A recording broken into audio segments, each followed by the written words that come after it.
मुफ्ती मुजीब रहमान जा बयान जी समातला मुफ्ती मुजीब साहब जो यूट्यूब चैनल ज़रूर सब्सक्राइब कंदा। बिस्मिल्लाहिर्रहमानिर्रहीम अल्हम्दुलिल्लाहि रब्बिल आलमीन वल आक़िबतु लिल मुत्तक़ीन वस्सलातु वस्सलामु अला अशरफिल अंबियाइ वल मुरसलीन व अला आलिहि व सहबिहि अजमईन इला यौमिद्दीन। फ़अऊज़ु बिल्लाहि मिनश शैतानिर रजीम। बिस्मिल्लाहिर रहमानिर रहीम।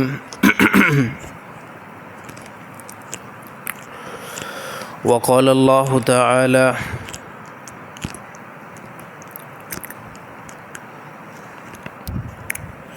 वनुनज़्ज़िलु मिनल क़ुरआनि मा हुवा शिफ़ाअun व रहमतुल लिल मुमिनीन वला यज़ीदु ज़ालिमीन इल्ला ख़सारा। वक़ाल अल्लाहु तआला फ़ी मक़ामिन आख़र व बिल हक़्क़ि अंज़लनाहु व बिल हक़्क़ि नज़ल व मा अर्सलनाका इल्ला मुबश्शिरन व नज़ीरा। सदक़ल्लाहुल अज़ीम व सदक़हुन नबियुल करीम व अला आलिहि व सहबिहि अजमईन इला यौमिद्दीन। फ़अऊज़ु बिल्लाहि मिनश शैतानिर रजीम। बिस्मिल्लाहिर रहमानिर रहीम। ये लाउड वाला बंद है सही कर घट आवाज़ से दे सब वाला। अच्छा। वक़ाल नबी सल्लल्लाहु अलैहि वसल्लम कुन फ़िद दुनिया कअन्नका ग़रीबुन औ आबिरुस सबील। वक़ाल नबी सल्लल्लाहु अलैहि वसल्लम अना ख़ातमुन नबिय्यीन ला नबिय्य बअदी। सदक़ल्लाहुल अज़ीम व सदक़हुन नबियुल करीम व अला आलिहि व सहबिहि अजमईन इला यौमिद्दीन। अल्लाहुम्मा सल्लि अला मुहम्मदिन व अला आलि मुहम्मद कमा सल्लैता अला इब्राहीम व अला आलि इब्राहीम इन्नका हमीदुम मजीद। अल्लाहुम्मा बारिक अला मुहम्मदिन व अला आलि मुहम्मद कमा बारकता अला इब्राहीम व अला आलि इब्राहीम इन्नका हमीदुम मजीद। मैं मोहतरम मोज़िन दोस्तों, अल्लाह ताला जा एहसान थिया जैं अल्लाह ताला तव्हां असांखे पंहिंजे घर में अचण जी तौफ़ीक़ अता फ़रमाई आहे। उहो अल्लाह ताला पूरी कायनात मथां ग़ालिब आहे, शहनशाह बादशाह आहे। उन अल्लाह ताला मुख़्तसिर वक़्तु ॾेई करे तव्हां असांखे दुनिया तरफ़ मोकिलियो आहे। हक़ीक़ी ज़िंदगी आख़िरत वारी ज़िंदगी आहे जंहिंखे तमामु अंबिया बयानु कयो आहे, तमामु रसूलनि बयानु कयो वाज़े तौर ते। ऐं जंहिं सरज़मीन ते जंहिं दुनिया में असां तव्हां हलूं था, हे इंतिहाई आर्ज़ी ज़िंदगी आहे। उनजा काफ़ी मिसाल अल्लाह ताला क़ुरान हकीम जे अंदरि नोट कया ऐं बयानु करे पूरी उम्मत खे अल्लाह ताला ॿुधाया। क़ुरान हकीम में अल्लाह ताला जीअं असांजी ज़हन साज़ी कई आहे, मुख़्तलिफ़ वाक़िया बयानु करे, अहिड़ी तरह क़ुरान हकीम में अल्लाह ताला तमामु शयुनि जी शिफ़ा बि रखे छॾी आहे। जीअं अल्लाह ताला फ़रमाए वनुनज़्ज़िलु मिनल क़ुरआनि मा हुवा शिफ़ाअun व रहमतुल लिल मुमिनीन। अल्लाह ताला क़ुरान हकीम खे नाज़िल इन जे एतबार सां कयो आहे ताकी तव्हां इन खां शिफ़ा बि वठो ऐं इन खां रहमत बि वठो। रहमत कहिड़े एतबार सां थींदी? रहमत उन एतबार सां थींदी जॾहिं बंदो क़ुरान हकीम में सोच वीचार कंदो ऐं ग़ौर कंदो। अल्लाह ताला ॿिए मक़ाम ते फ़रमायो त काफ़िर जेके आहिनि इहे जेकॾहिं अगरि क़ुरान हकीम में सोच वीचार ऐं ग़ौर फ़िक्र कंदा, क़ुरान जी गहराई में लहंदा, त पोइ यकीन तौर ते इहे जेको आहे मुस्लमान थियनि पंहिंजे कुफ़ुर में जेको आहे न रहंदा। हक़ीक़त में हिन टाइम असां मुस्लमान जेको क़ुरान पढ़ूं था, असां बि क़ुरान खे सिर्फ़ु जेको आहे मथा शुरू पढ़ूं था। क़ुरान जी डिटेल में, क़ुरान जी गहराई में हिन टाइम मुस्लमान बि नथो लहे। त असां ॾिसूं त अल्लाह ताला सूरत फ़ातिह खे नाज़िल अता फ़रमायो त कहिड़ी बेस ते अल्लाह ताला इन खे नाज़िल अता फ़रमायो ऐं जो असुली जेको आहे मफ़हूम छा आहे। या अहिड़ी तरह मां सूरत नास नमाज़ में पढ़ां थो त कम से कम हिकु मुस्लमान जे लाइ इंतिहाई ज़रूरी आहे उहो ॾिसे त इन आयत जो माना ऐं मतिलबु छा बीठो आहे ऐं अल्लाह जो मां सां मुतालबो कहिड़ो आहे। इन ते असां जेको सोच वीचार ऐं ग़ौर जॾहिं कंदासीं, असांखे पंहिंजी हक़ीक़त जेको नसीब अता फ़रमाए थींदी। दुनिया में हर हिकु कम जे असां डिटेल में लहंदा आहियूं। दुनिया जो जेको बि मां अगरि कमु करण में शुरू कयां त सभ खां पहिरियां मां उनजी गहराई में लहंदुमि, उनजे नफ़े में लहंदुमि ऐं उनखे हासिलु करण जा कहिड़ा तरीक़ा आहिनि मां उनखे अपनाइण जी कोशिशि कंदुमि। त क़ुरान हकीम में जेसिताईं असां गहराई में न लहंदासीं तेसिताईं क़ुरान मजीद जो हक़ीक़ी जेको मक़सदु आहे उहो नसीब न थींदो। त हर हिकु मुस्लमान जे लाइ इंतिहाई ज़रूरी आहे त त उनखे साफ़ तौर ते ठीकु क़ुर पढ़ण बि अचे, उन सां गॾोगॾु उन जी माना ऐं मतिलब बि सम्झ में अचण जी कोशिशि करे। ॾिसो, हे इलाइक़ा असांजा पंहिंजा आहिनि। जीअं पाकिस्तान कंट्री में असां रहूं था, इहा हिकु इस्लामी कंट्री आहे, मुसलमाननि जो मुल्क आहे। हिते कोई बि काफ़िर जेको तव्हां खां क़ुर जे मुतलिक़ ज़िद बेस मुबाहिसो न कंदो। कहिड़े एतबार सां उहो ॾिसंदो, यार हिते अक्सरियत मुसलमाननि जी आहे, तव्हां खां अहिड़ो सुवाल बि न कंदो क़ुर जे मुतलिक़। पर जॾहिं तव्हां पंहिंजे पाकिस्तान खां ॿाहिरि निकिरी करे ॿी कंहिं यूरोप कंट्री में वियो त उते उन गैर मुस्लिम खे हक़ आहे त उहो तव्हां खां सुवाल जवाबु करे सघे थो, ऐं उते उनखे तव्हां तकड़ में जवाब बि या अहिड़ी तरह गुस्ताख ॾेई करे तव्हां उनखे अंदरि बि नथा कराए सघो। छाजे करे त उहे मुल्क उन्हनि जा पंहिंजा ई आहिनि, उहे कंट्रियूं उन्हनि जूं पंहिंजियूं आहिनि, उहे क़ानून उन जा पंहिंजा ई ठहियल आहिनि। त हिकु मुस्लमान जे लाइ इहा शइ जो हुजणु इंतिहाई ज़रूरी आहे त उन मुस्लमान खे क़ुर हकीम जो हिकु अल्फ़ाज़ सही अदायगी सां करणु अचनि, ऐं ॿिए नंबर ते उनखे माना ऐं मतिलबु आसानी सां अचण जी उहो कोशिशि ऐं जिदोजहद करे। मां अॻे हिकिड़ो वाक़ियो बयानु कयो हुउमि त असांजो हिकिड़ो दोस्त हुयो, उहो वियो दुबई वारे इलाइक़े में। उते हिकु ईसाई औरत हुई, उन ईसाई औरत उनखे 2-3 दफ़ा इसरार कयो त क़ुर मजीद जेको तव्हां मुसलमाननि जो आहे उहो मूंखे खणी करे अची करे ॾेखारियो। त उहो रोज़ानो टाल मटोल करे पियो। टाल मटोल इन एतबार सां करे पियो त हे ईसाई औरत आहे, हे ईसाई औरत आहे, नापाक औरत आहे, कंहिं क़िस्म जो कोई बि न जनाबत वारो तड़ लाथो बि न आहे ऐं पाक बि न आहे। त क़ुर हकीम मां हिनखे कीअं आणे ॾियां? क़ुर हकीम मां त हिनखे न आणींदुमि। त उहो उनजी सेठ हुई उहा औरत ईसाइण। हिकिड़ो दफ़ो जेको हिन न कई, ॿियों दफ़ो उन न कई, टियों, पोइ ॾेढ चौथे या 5 दफ़े उन ईसाई औरत जेकी हिनजी सेठ हुई न, हिनखे जबरन चयो त तुंहिंजो दिमाग़ त ख़राबु न आहे, तूं मुंहिंजो मज़दूर आहे, मुलाज़िम आहे, तोखे मां चवां थी त क़ुर शरीफ़ तूं खणी करे अचु ऐं मां पढ़ां तव्हां मुसलमान जो क़ुर। नेठि हे बि मुसलमान हुयो। पोइ हिनखे हिन ॻाल्हि ते इंतिहाई वॾी ख़ार लॻी। हिन बि जवाबु मुंहं ते ॾिनो, इन जो तूं ईसाई औरत आहीं, तूं नापाक औरत आहीं ऐं तव्हां पलीत आहियो, इन जे करे मां काफ़ी टाइम खां वठी करे तव्हांखे क़ुर आणे बि नथो ॾियां। त हिन औरत चयो, अच्छा एतिरो तोखे जेको आहे यकीन आहे? चए तूं मुसलमान आहे? हुनजो ठीकु आहे, मां मुसलमान आहियां, अल्हम्दुलिल्लाह। हुनजो ठीकु आहे, तूं जेकॾहिं मुसलमान आहे तोखे पंहिंजी किताब त ईंदी न, तूं पंहिंजी क़ुर मजीद किताब मां फ़िलाणी सूरत पढ़ी ॾेखार। हुनजो इहा त मूंखे न ईंदी आहे। हुनजो इहा नथी अचे त फ़िलाणी मूंखे सूरत पढ़ी ॾेखार, सूरत फ़ातिह पढ़ी ॾेखार, या सूरत वाक़िया मूंखे पढ़ी ॾेखार, या सूरत मुल्क मूंखे पढ़ी ॾेखार। त असांजा जेके मुसलमान उहे त ग़रीब राधा आहिनि, पंहिंजे इलाइक़नि में उन्हनि खे क़ुर पढ़णु नथो अचे त पोइ ॿाहिरि मुल्क वञी करे छा पढ़ंदा? नेठि उहो मुंहुं हेठि करे मुसलमान वेठो। त उन औरत जो चए, हाणे मां जेको आहे क़ुर पढ़ंदी इहो तूं ॿुधंदो वञु। कहिड़ो क़ुर मां पुछा करणु चाहींदो? सूरत कहिड़ी तूं ॿुधां? सूरत वाक़िया पढ़ी करे ॾेखारियईं, सूरत मुल्क पढ़ी करे ॿुधायईं। त हे ईसाई जो इहो अल्फ़ाज़ ॿुधी करे ईसाई औरत हुई, मुसलमान हैरान थी वियो त इन मुसलमान औरत इन ईसाई औरत उन मुसलमान खे सभु ख़ामोश करे छॾियो। चए, तव्हां पंहिंजे मेन जेको आहे किताब ते ई नथा हलो, तव्हांखे मेन किताब ई पढ़णु नथो अचे ऐं ॻाल्हियूं एॾियूं वॾियूं था कयो। त हक़ीक़त में असां मुसलमाननि जी हालति इहा ई लॻी पई आहे, साफ़ तौर ते क़ुर असांखे पढ़णु नथो अचे। त हे अफ़सोस जो मक़ाम आहे, क़ुर सिर्फ़ु मौलवी जो कमु थोरी आहे, सिर्फ़ु मुलनि जो कमु आहे त अची करे मस्जिद में क़ुर जी तिलावत करे या घर में वञी करे क़ुर जी तिलावत करे पंहिंजे में। नंढे खां नंढो मुसलमान, वॾे खां वॾो मुसलमान, सभिनी जे मथां साॻी ज़िमेदारी आहे त इहे क़ुर खे ठीकु तरीक़े सां पढ़ण जी कोशिशि कनि। असांजे नौजवान खे ठीकु ठाक इंग्लिश थी अचे, क़ुर में 0 लॻा पिया आहिनि। असांखे पंहिंजी बलोची ज़बान ठीकु तरीक़े सां अचे थी, क़ुर सां ई छा जेका नथो अचे? पोइ या यकीन न आहे, इहा ॻाल्हि थी सघे थी न, या पोइ यकीन न आहे त दुनिया में गैर मुस्लिम जेके आहिनि, दुनिया में जेके गैर मुस्लिम उन जी तमामु वॾी महिनत हले थी। उहो पंहिंजे मज़हब खे त पढ़नि था, पंहिंजे मज़हब सां गॾोगॾु मुसलमाननि जे मज़हब खे बि पढ़नि था।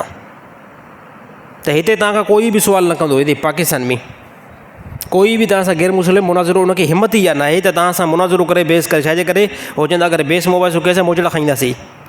पर साईं जॾहिं तव्हां ॿाहिरि मुल्क में निकितो त पोइ उन्हनि खे इहो हक़ आहे त तव्हां खां सुवाल करे सघनि था।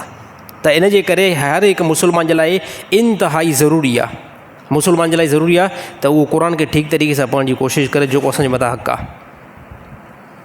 साहबा, एतिरो साहबा खे क़ुर सां मोहबत हुई त साहबा जे रसूलुल्लाह सल्लल्लाहु अलैहि वसल्लम मथां जॾहिं आयत नाज़िल थिए बि न, नबी सल्लल्लाहु अलैहि वसल्लम सिर्फ़ु ज़बान मां आयत कढनि पिया, साहबा फौरी तौरु यादि कनि पिया। क़ुर जो हिसो जीअं जमा थींदो वञे पियो, साहबा फौरी तौरु उनखे यादि करण जी कोशिशि कनि पिया, यादि कनि पिया। साहबा त पंहिंजी जॻह ते, पर साहबा जी नंढी औलाद जेकी हुई न, उहा बि क़ुर खे यादि करण में वॾी माहिर हुई। साहबा जूं औरतूं बि क़ुर खे यादि करण में वॾियूं माहिर हुयूं। ऐं अफ़सोस सां चवणो पए थो असां मुस्लमाननि खे अॼु क़ुर जेको आहे ठीकु तरीक़े सां अचे नथो। त सभ खां पहिरियां असांजे मथां इंतिहाई ज़रूरी आहे त मुस्लमान जो सही तरीक़े सां क़ुर अचे, ठीकु तरीक़े सां मूंखे नमाज़ अचे।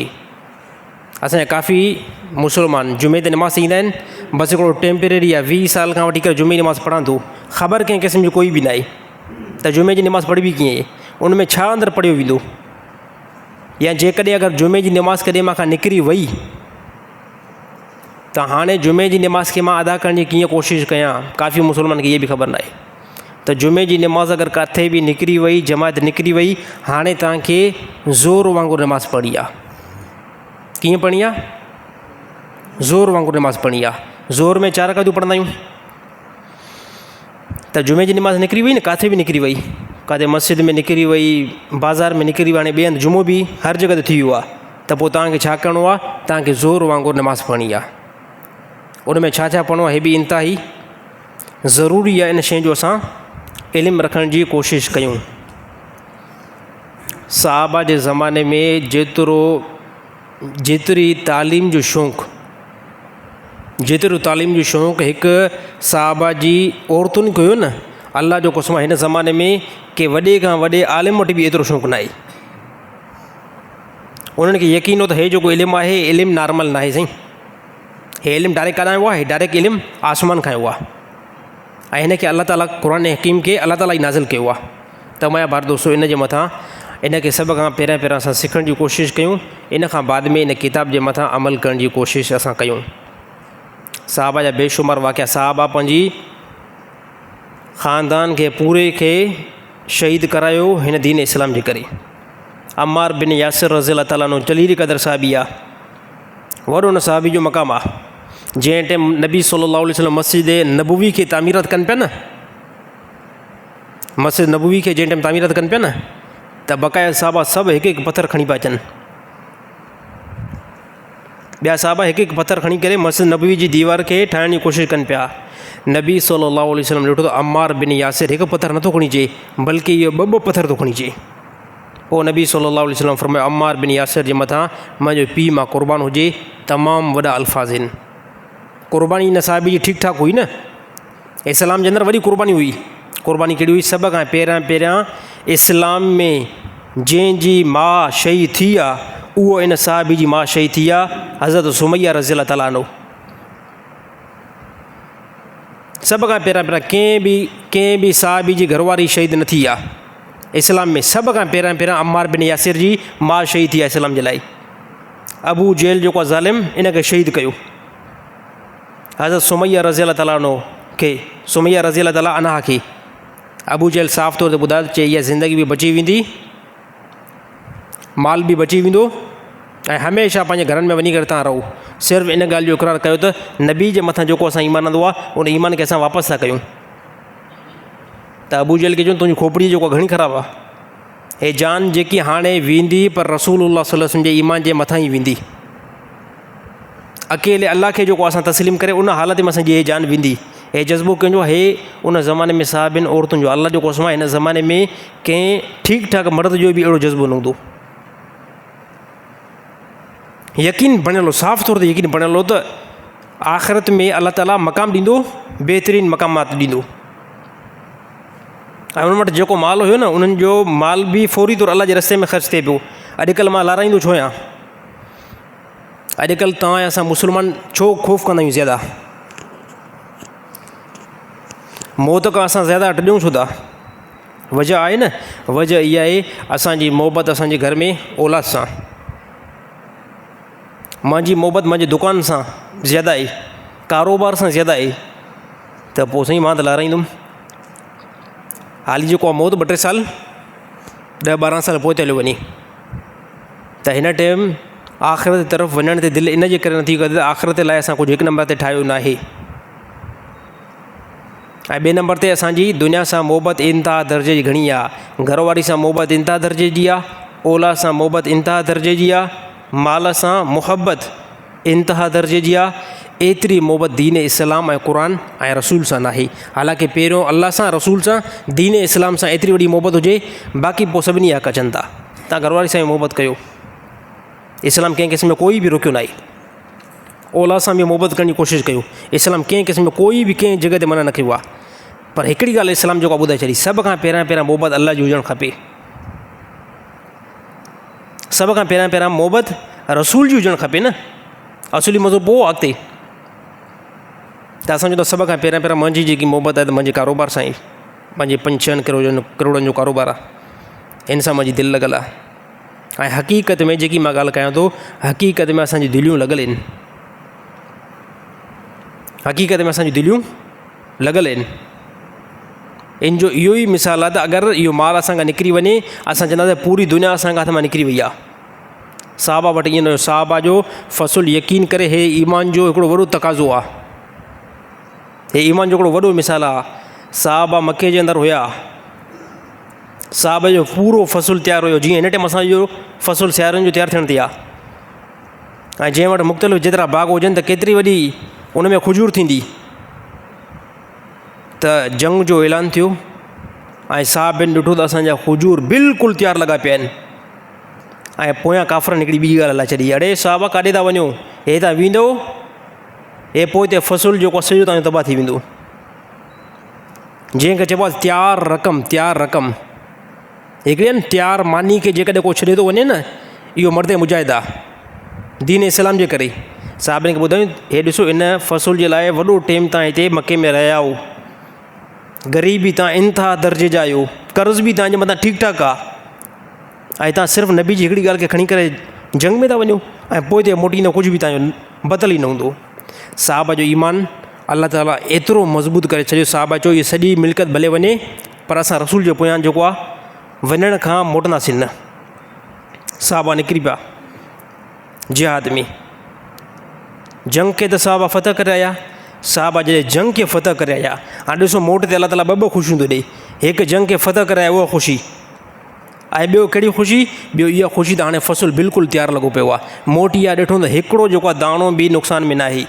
ऐं साहबा जो हर ज़माने में खजूर जो कारोबार कंदासीं, कतल खपाईंदासीं, नॉर्मल रेट में वेंदियूं हुयूं। हे अल्लाह ताला जो फज़ुल आहे, हे अल्लाह ताला जो फज़ुल आहे। त उहो ई खजूर, उहो ई जेको आहे कतल केतिरे रेट में वई, साहबा जो उन साल 2 रेट में हली वई। असां खपायोसीं, सभु कर्ज़ बि लही विया, ज़्यादा माल बि बची पियो, अल्लाह बि राज़ी थियो ऐं अल्लाह जो रसूल बि राज़ी थी वियो। त हे छा आहे, हे यकीन। दुनिया में सभु मामला यकीन ते थींदा आहिनि। अगरि कंहिंजे मथां तव्हांखे यकीन न आहे, अल्लाह जो क़स्म तव्हां रुपयो बि न ॾींदव। तव्हां चवंदो खोपड़ी ख़राबु थी आहे, भला मुंहिंजी एतिरी, मां एतिरो बेवकूफ़ थोरी आहियां। हे फ़लाणो बंदो जेको आहे ई 2 नंबर, इनखे मां थोरी पैसा ॾींदुमि, उनखे पैसा न ॾींदुमि, बल्कि ॾिसंदो तव्हां यार वाक़ई हे ठीकु ठाकु माण्हू आहे, हे कारोबार में वॾो माहिर आहे शदात कोट में, ऐं कॾहिं बि हिन 2 नंबरी न आहे कई, कारोबार मां इन सां करोड़ जो कयां थो। इहो आहे यकीन। इन यकीन जे बेस जॾहिं तव्हां उन सां करोड़ जो कारोबार कंदा आहियो, कुझु टाइम खां बाद में तव्हांखे करोड़ ते 5 लख बचंदो आहे। इहो छा हूंदो, इहो हूंदो आहे यकीन। इहो यकीन जेको असां पंहिंजे कारोबारनि में इस्तेमालु था कयूं, असां पंहिंजे रिश्तेदारनि में इहो यकीन इस्तेमालु था कयूं, पंहिंजे मुल्क जे मथां जेको असां यकीन था कयूं, पंहिंजे शहरनि जे मथां, इहो यकीन अल्लाह ऐं उनजे रसूल जे मथां थियणु खपे। इहो थियणु खपे। ऐं इहो यकीन साहबा जी ज़िंदगी में अंदरि महफ़ूज़ हुयो। ख़ुज़ैमा रज़ियल्लाहु ताला अन्हु, साहबिन जा नाला मुख़्तलिफ़ अचंदा, कंहिं रिवायत में ख़ुज़ैमा रज़ियल्लाहु ताला अन्हु, कंहिं रिवायत में हुज़ैफ़ा रज़ियल्लाहु ताला अन्हु, हे मुख़्तलिफ़ साहबिन जा नाला अचंदा। नबी सल्लल्लाहु अलैहि वसल्लम हिकु काफ़िर गैर मुस्लिम सां कारोबार कयो, कारोबार नबी सल्लल्लाहु अलैहि वसल्लम कयो। हो काफ़िर आयो नबी सल्लल्लाहु अलैहि वसल्लम की तरफ़, हे उठ, अच्छा उठ न, घोड़ो आहे, हिन घोड़े खे मां खपाइणु चाहियां थो। केतिरे रेट में नबी सल्लल्लाहु अलैहि वसल्लम फरमायो, केतिरे रेट में ॾींदे? हुन चयो त फ़िलाणे हेतिरे रेट में ॾींदुमि, हेतिरे रेट में ॾियण जे लाइ मां तयारु आहियां। नबी सल्लल्लाहु अलैहि वसल्लम फरमायो ठीकु आहे, एतिरे रेट में मां ख़रीद कयुमि तोखां, हाणे हल त तोखे अॻिते पैसा ॾियां, अॻिते हल तोखे पैसा ॾियां। काफ़िर खे नबी सल्लल्लाहु अलैहि वसल्लम फरमायो एतिरे रेट में इहो घोड़ो मां ख़रीद तोखां कयुमि, हल त हाणे तोखे पैसा ॾियां। उहो काफ़िर थोरो हलियो अॻिते, जीअं हलियो त हिकिड़ो ॿियो माण्हू काफ़िर जे पोयां हिकिड़ो ॿियो काफ़िर लॻो, हुन खां पुछा कई छा थियो आहे? चए घोड़ो खपायो आहे, हिन पैगम्बर खे ॾिनो आहे, मुस्लमाननि जे नबी खे ॾिनो आहे। हुन जो केतिरी रक़म? चए फ़िलाणी रक़म में। चए इन रक़म खां मथे रक़म थो ॾियां, इहो घोड़ो मूंखे ॾे। त हुन काफ़िर नबी सल्लल्लाहु अलैहि वसल्लम खे चयो त मां घोड़ो ॾियण जे लाइ तयार ई न आहियां। अल्लाह जे नबी फरमायो तूं ज़बान कई आहे, मां तोखां ख़रीद कयो आहे, हेतिरी रक़म मां तोखे हाणे जंहिं तरफ़ हले थो न उतां रक़म तोखे खणी ॾींदुमि। हुन चयो मां तव्हांखे ॾिनो ई न आहे, गैर मुस्लिम चयो मां तव्हांखे ॾिनो ई न आहे। अल्लाह जे नबी फरमायो तव्हां ॾिनो आहे, ऐं कोई विच में शायदि बि न हुयो, शायदि हुजे त उहो चवे न काफ़िर खे, अड़े काफ़िर बदमाश, तोखां त हे नबी ख़रीद कयो आहे न, हाणे ॿ नंबरी छा थो करें? त विच में को शायदि बि न हुयो। पोइ परे खां ॾिठो रसूलुल्लाह सल्लल्लाहु अलैहि वसल्लम हिकिड़ो साहबी थो अचे जंहिंजो नालो हुज़ैमा रज़ी अल्लाह ताला अन्हु या हुज़ैफ़ा रज़ी अल्लाह ताला अन्हु, इहो साहबी अचे थो वॾी दौड़ में। ॾिठईं त हुन साहबी परे खां ॾिठो न त काफ़िर जेको आहे नबी सां कंहिं मामले ते झगड़ो थो करे, परे खां दौड़ लॻाईंदो आयो। काफ़िर खां पुछा कई छा ॻाल्हि आहे, कहिड़ी ॻाल्हि आहे? काफ़िर चयो त हे घोड़ो जेको आहे न इहो मां खपाए करे ॾिनो न आहे तव्हांजे नबी खे, ऐं तव्हांजो नबी चए थो तूं मां खपाए करे ॾिनो आहे, ऐं मां चवां थो हाणे हिन टाइम कोई शायदि पेश कर। त नबी चए थो उन टाइम को शायदि हुयो ई न। हुज़ैमा रज़ी अल्लाह ताला अन्हु फरमायो अल्लाह जो कसम शायदि मां आहियां, शायदि मां आहियां, नबी तोखां एतिरी रक़म ते इहो घोड़ो ख़रीद कयो आहे। उन शायदि जो मुतालबो कयो, साहबी कसम खयूं, हल बाबा ओतिरी रक़म में उहो घोड़ो रसूलुल्लाह सल्लल्लाहु अलैहि वसल्लम खे मिली वियो, हे हलियो वियो काफ़िर, रक़म उनखे मिली वई। नबी सल्लल्लाहु अलैहि वसल्लम पुछा कयो ए हुज़ैमा रज़ी अल्लाह ताला अन्हु तूं उन टाइम त मौजूदु न हुई, उन टाइम तूं मौजूदु न हुई। इहो आहे यकीन, इहो छा आहे? इहो आहे यकीन। पोइ हुन साहबी बहितरीनु मिसाल बयानु कयो। उन साहबी जो साईं अल्लाह जी वही खे कॾहिं बि असां ॾिठो न आहे, अल्लाह जो किताब जेको आसमान खां नाज़िल थियो असां पंहिंजी अखियुनि सां ॾिठो न आहे, महसूसु कयो आहे अखियुनि सां, जेको आहे कंहिं क़िस्म जो कोई बि न ॾिठो आहे। इन खां बाद में तव्हां ॿुधायो जनम आहे, असां यकीन कयोसीं। तव्हां ॿुधायो जन्नत आहे, असां यकीन कयोसीं। तव्हां ॿुधायो त मौत खां बाद में इंसान दोबारा ज़िंदा थी वेंदा, असां यकीन कयोसीं वाक़ई मौत खां बाद में ज़िंदा थींदासीं। या रसूल अहिड़ियूं सारियूं ॻाल्हियूं उन्हनि ते असां यकीन कयोसीं जेके गैब जे मथां आहिनि, जंहिंजे मथां यकीन करणु इंसान जे लाइ नामुमकिन आहे।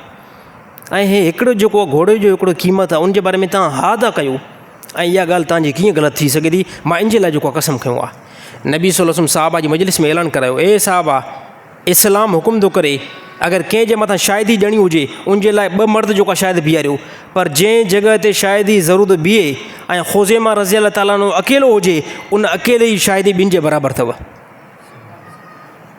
हेमा जो साहबी इन जी हिकिड़े जी शायदी ॿिनि जे बराबरि आहे। औरतूं आहिनि त 4 हुजनि, मर्द आहिनि त कम से कम 2 हुजनि, पर जंहिं जॻह ते हुज़ैमा रज़ी अल्लाह ताला अन्हु बीठो हुजे ऐं चवे त मां शायदि आहियां, इहो मुंहिंजे मजलिस में इहो कमु थियो आहे, फरमायो हिकिड़े जी शायदी खे ॿिनि जी शायदी जे खाते में विझंदा कयो। हे छा आहे? मामला यकीन ते आहिनि, मामला यकीन ते आहिनि। हज़रत हुज़ैफ़ा रज़ी अल्लाह ताला अन्हु, हज़रत हुज़ैफ़ा रज़ी अल्लाह ताला अन्हु जंग खंदक में काफ़र वॾी ताक़त में आया, तमामु वॾो असुलो, तमामु वॾो माल काफ़र खणी आया, ठीकु ठाक। ऐं पोइ उते अल्लाह ताला पंहिंजी मदद हिन तरीक़े सां नाज़िल कई त अल्लाह ताला तूफ़ान खे आम करे छॾियो, बारिश खे अल्लाह ताला आम करे छॾियो, सर्दी खे अल्लाह ताला आम करे छॾियो।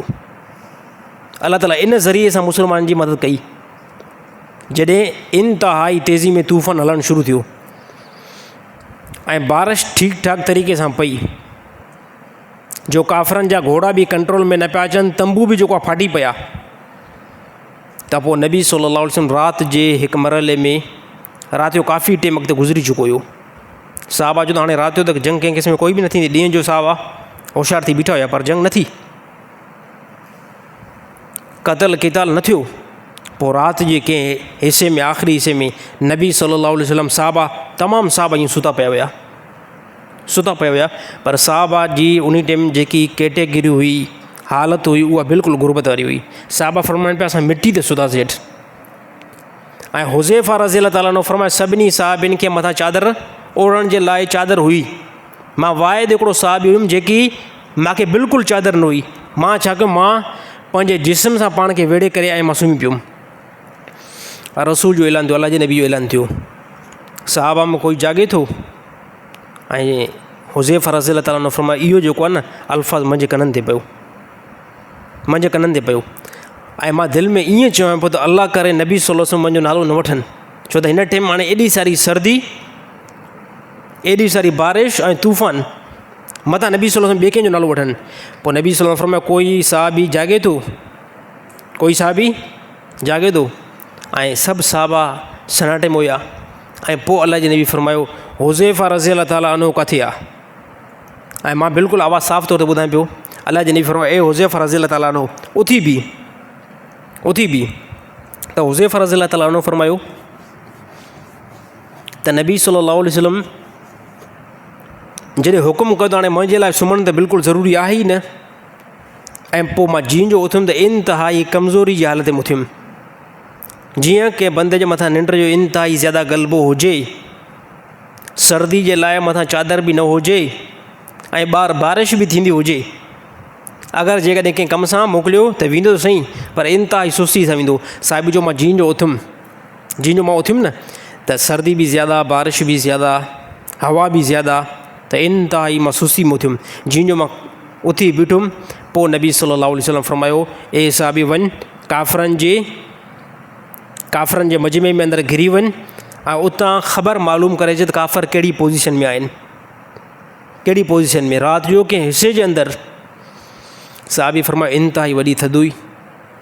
पोइ नबी सल्लल्लाहु अलैहि वसल्लम हाणे मोकिलण खां पहिरियां नबी सल्लल्लाहु अलैहि वसल्लम दुआ था कनि ए अल्लाह हुज़ैफ़ा जी ज़मीन खां, पेरनि खां, हुज़ैफ़ा जी आसमान खां, हुज़ैफ़ा जी सॼे तरफ़ खां, खॿे तरफ़ खां, पासे खां, आॾो खां, या अल्लाह तूं हिफ़ाज़त अता फरमा। इहा नबी सल्लल्लाहु अलैहि वसल्लम जीअं दुआ घुरी ऐं मां उतां मजलिस खां निकितुमि। साहिबी चयो वल्लाह कसम खणी करे ॻाल्हि कयां थो, मां जिते वेठो हुउमि उते मूंखे इंतिहाई ज़्यादा सर्दी थिए पई। जीअं जो मां ॿाहिरि निकितुमि मूंखे बिल्कुलु ॿाहिरि वांगुरु मौसम महसूसु थी ऐं कंहिं क़िस्म जो कोई बि तूफ़ान फील न थियो, कंहिं क़िस्म जो कोई बि जेका तेज़ हवा मूंखे महसूसु न थी। मां ईअं सम्झो ॿाहिरि जी मौसम में वञा पियो। अल्लाह जे नबी फरमायो कंहिं क़िस्म जो कोई बि उते क़तल न आहे करिणो, बसि उतां ख़बर वठी करे मालूम करे तूं मोटी अचु, ख़बर मालूम करे तूं मोटी अचु। त साहिबी चयो मां जीअं जो वियुमि सिधो काफ़रनि जे मजमे में अंदरि वियुमि। हुज़ैफ़ा रज़ी अल्लाह ताला अन्हु फरमायो सिधो काफ़रनि जे मजमे में अंदरि हलियो वियुमि। ऐं काफ़र अंधेरी जे करे पोइ काफ़रनि चयो त असांजे मजमे में कोई जाचूस त न आयो आहे ऐं हिक ॿिए जा हथ पकड़ियो। त फौरी तौरु हिकिड़े काफ़र जो मां हथु पकतुमि त काफ़र खे चयुमि तूं फिलाणो आहे? त हुनजो हा त मां त फिलाणो आहियां। पोइ काफ़रनि खे यकीन थियो त हाणे असांजी मजलिस में कोई बि न आहे। पोइ काफ़रनि जो त हाणे वेझो थियो, हिकिड़ी ॻाल्हि पाण में मशवरो करिणो आहे, ख़बर करणी आहे। त ॻाल्हि इहा आहे त हाणे हिन टाइम इंतिहाई असां कमज़ोर थी विया आहियूं, घोड़ा असांजा भॼी विया आहिनि, सामान ख़तमु थी वियो आहे, बारिश बि इंतिहा दर्जे जी घणी आहे। हाणे हिन टाइम हलो बसि जंग खे छॾियूं था, असां पोइ ते जेको आहे मोटी वञूं था। ऐं हिते हज़रत हुज़ैफ़ा रज़ी अल्लाह ताला अन्हु फरमायो अल्लाह जो कसम आहे अबू सुफ़ियान रज़ी अल्लाह ताला अन्हु इस्लाम खां पहिरियां चए बिल्कुलु मुंहिंजे क़रीब हुया, बिल्कुलु क़रीब हुया। ऐं मां याने क़तल कयां अबू सुफ़ियान खे त बिल्कुलु आसानु हुयो, इंतिहाई आसानु हुयो। पर नबी सल्लल्लाहु अलैहि वसल्लम इहा ख़बर हुई त कंहिं क़िस्म में कोई बि क़तल न आहे करिणो, कंहिं क़िस्म में कोई बि जेको आहे लड़ाई न आहे करणी। इन जे करे मां पंहिंजी तलवार वापसि विधुमि ऐं आयुमि फौरी तौरु रसूलुल्लाह सल्लल्लाहु अलैहि वसल्लम जी तरफ़। ॾिठुमि त नबी सल्लल्लाहु अलैहि वसल्लम तहज्जुद नमाज़ में बीठा आहिनि। नबी सल्लल्लाहु अलैहि वसल्लम तहज्जुद नमाज़ में बीठा आहिनि। जीअं जो नबी सल्लल्लाहु अलैहि वसल्लम तहज्जुद नमाज़ खां फ़ारिग़ थिया पोइ नबी सल्लल्लाहु अलैहि वसल्लम खे इहा ख़बर ॿुधायमि त या रसूलल्लाह उहे काफ़र फ़िलाणो फ़िलाणो मशवरो करे ऐं काफ़र निकिरी विया आहिनि। फरमाया नबी सल्लल्लाहु अलैहि वसल्लम एतिरो मुस्कुरायो, एतिरो मुस्कुरायो जो नबी सल्लल्लाहु अलैहि वसल्लम जूं होड़ूं मुबारक ज़ाहिर थियनि पियूं। ऐं नबी सल्लल्लाहु अलैहि वसल्लम अल्लाह खां शुक्राने जी दुआ घुरी थी, या अल्लाह तुंहिंजी मदद सां, या अल्लाह तुंहिंजे तरफ़ां जेकी मदद आई उन एतबार सां असां जंग ख़दक खे फ़तह करे चुका आहियूं। हे साहबा जो यकीन हुयो, सॼो मामिलो यकीन जो, यकीन असांजो दुरुस्त थी वञे। यकीन जंहिं ॾींहुं असांजो दुरुस्त थी वियो उन टाइम तमामु मामला, तमामु असांजा कमु उन टाइम बिल्कुलु जेको आहे आसान थी वेंदा। त इहो यकीन अल्लाह ताला तमामु मुस्लमान जो बनाए। इहो यकीन साहबा जी जमायत जे अंदरि वॾो मज़बूत रखियलु हुयो। नबी सल्लल्लाहु अलैहि वसल्लम जंहिं टाइम आया हुया उम्र जी नियत सां मके जे तरफ़ आया, पोइ हिकु जॻह ते नबी सल्लल्लाहु अलैहि वसल्लम खे बीहारियो वियो जंहिंखे सुलह हुदैबिया चवंदा आहिनि। इन जॻह ते नबी सल्लल्लाहु अलैहि वसल्लम खे बीहारियो वियो। नबी सल्लल्लाहु अलैहि वसल्लम पाण बीठा हुयो हुते। इन एतबार सां त कहिड़ी ख़बर, वञो उमिरि जी नियत सां त निकिता आहियूं, पर वञो कुफ़ार फौरी तौर मथां हमिलो न कनि। पोइ नबी सल्लल्लाहु अलैहि वसल्लम हकीम हुया, हिकमत जे तहत उते नबी सल्लल्लाहु अलैहि वसल्लम सुलह हुदैबिया ते बीह रहिया। उते बीठा नबी सल्लल्लाहु अलैहि वसल्लम। पोइ नबी सल्लल्लाहु अलैहि वसल्लम हिकिड़ो कासिद मोकिलियो। कासिद हज़रत उस्मान रज़ियल्लाहु ताला अन्हु खे मोकिलियो त वञी करे काफ़रनि खां पुछा करे छा हालत आहे, छा कैटेगरी आहे, ऐं असां उमिरि जी नियत सां आया आहियूं, सिर्फ़ु उमिरो करे ऐं असां वापसि वेंदासीं।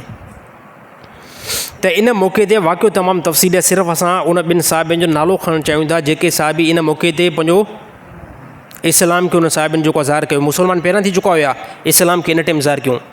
अबू बसीर रज़ियल्लाहु ताला अन्हु ऐं अबू जुंदल रज़ियल्लाहु ताला अन्हु, इहे ॿई साहिबा हिते जेको आहे सुलह हुदैबिया ते जंहिं टाइम मामला क्लियर थी विया, यानी सुलह थी वई। सुलह इहा थी हुई त 10 साल ताईं कंहिं क़िस्म जो कोई बि जेको आहे क़िताल नाहे करिणो। जेको बि मुस्लमान थिए त उहो काफ़रनि खे वापसि करिणो आहे।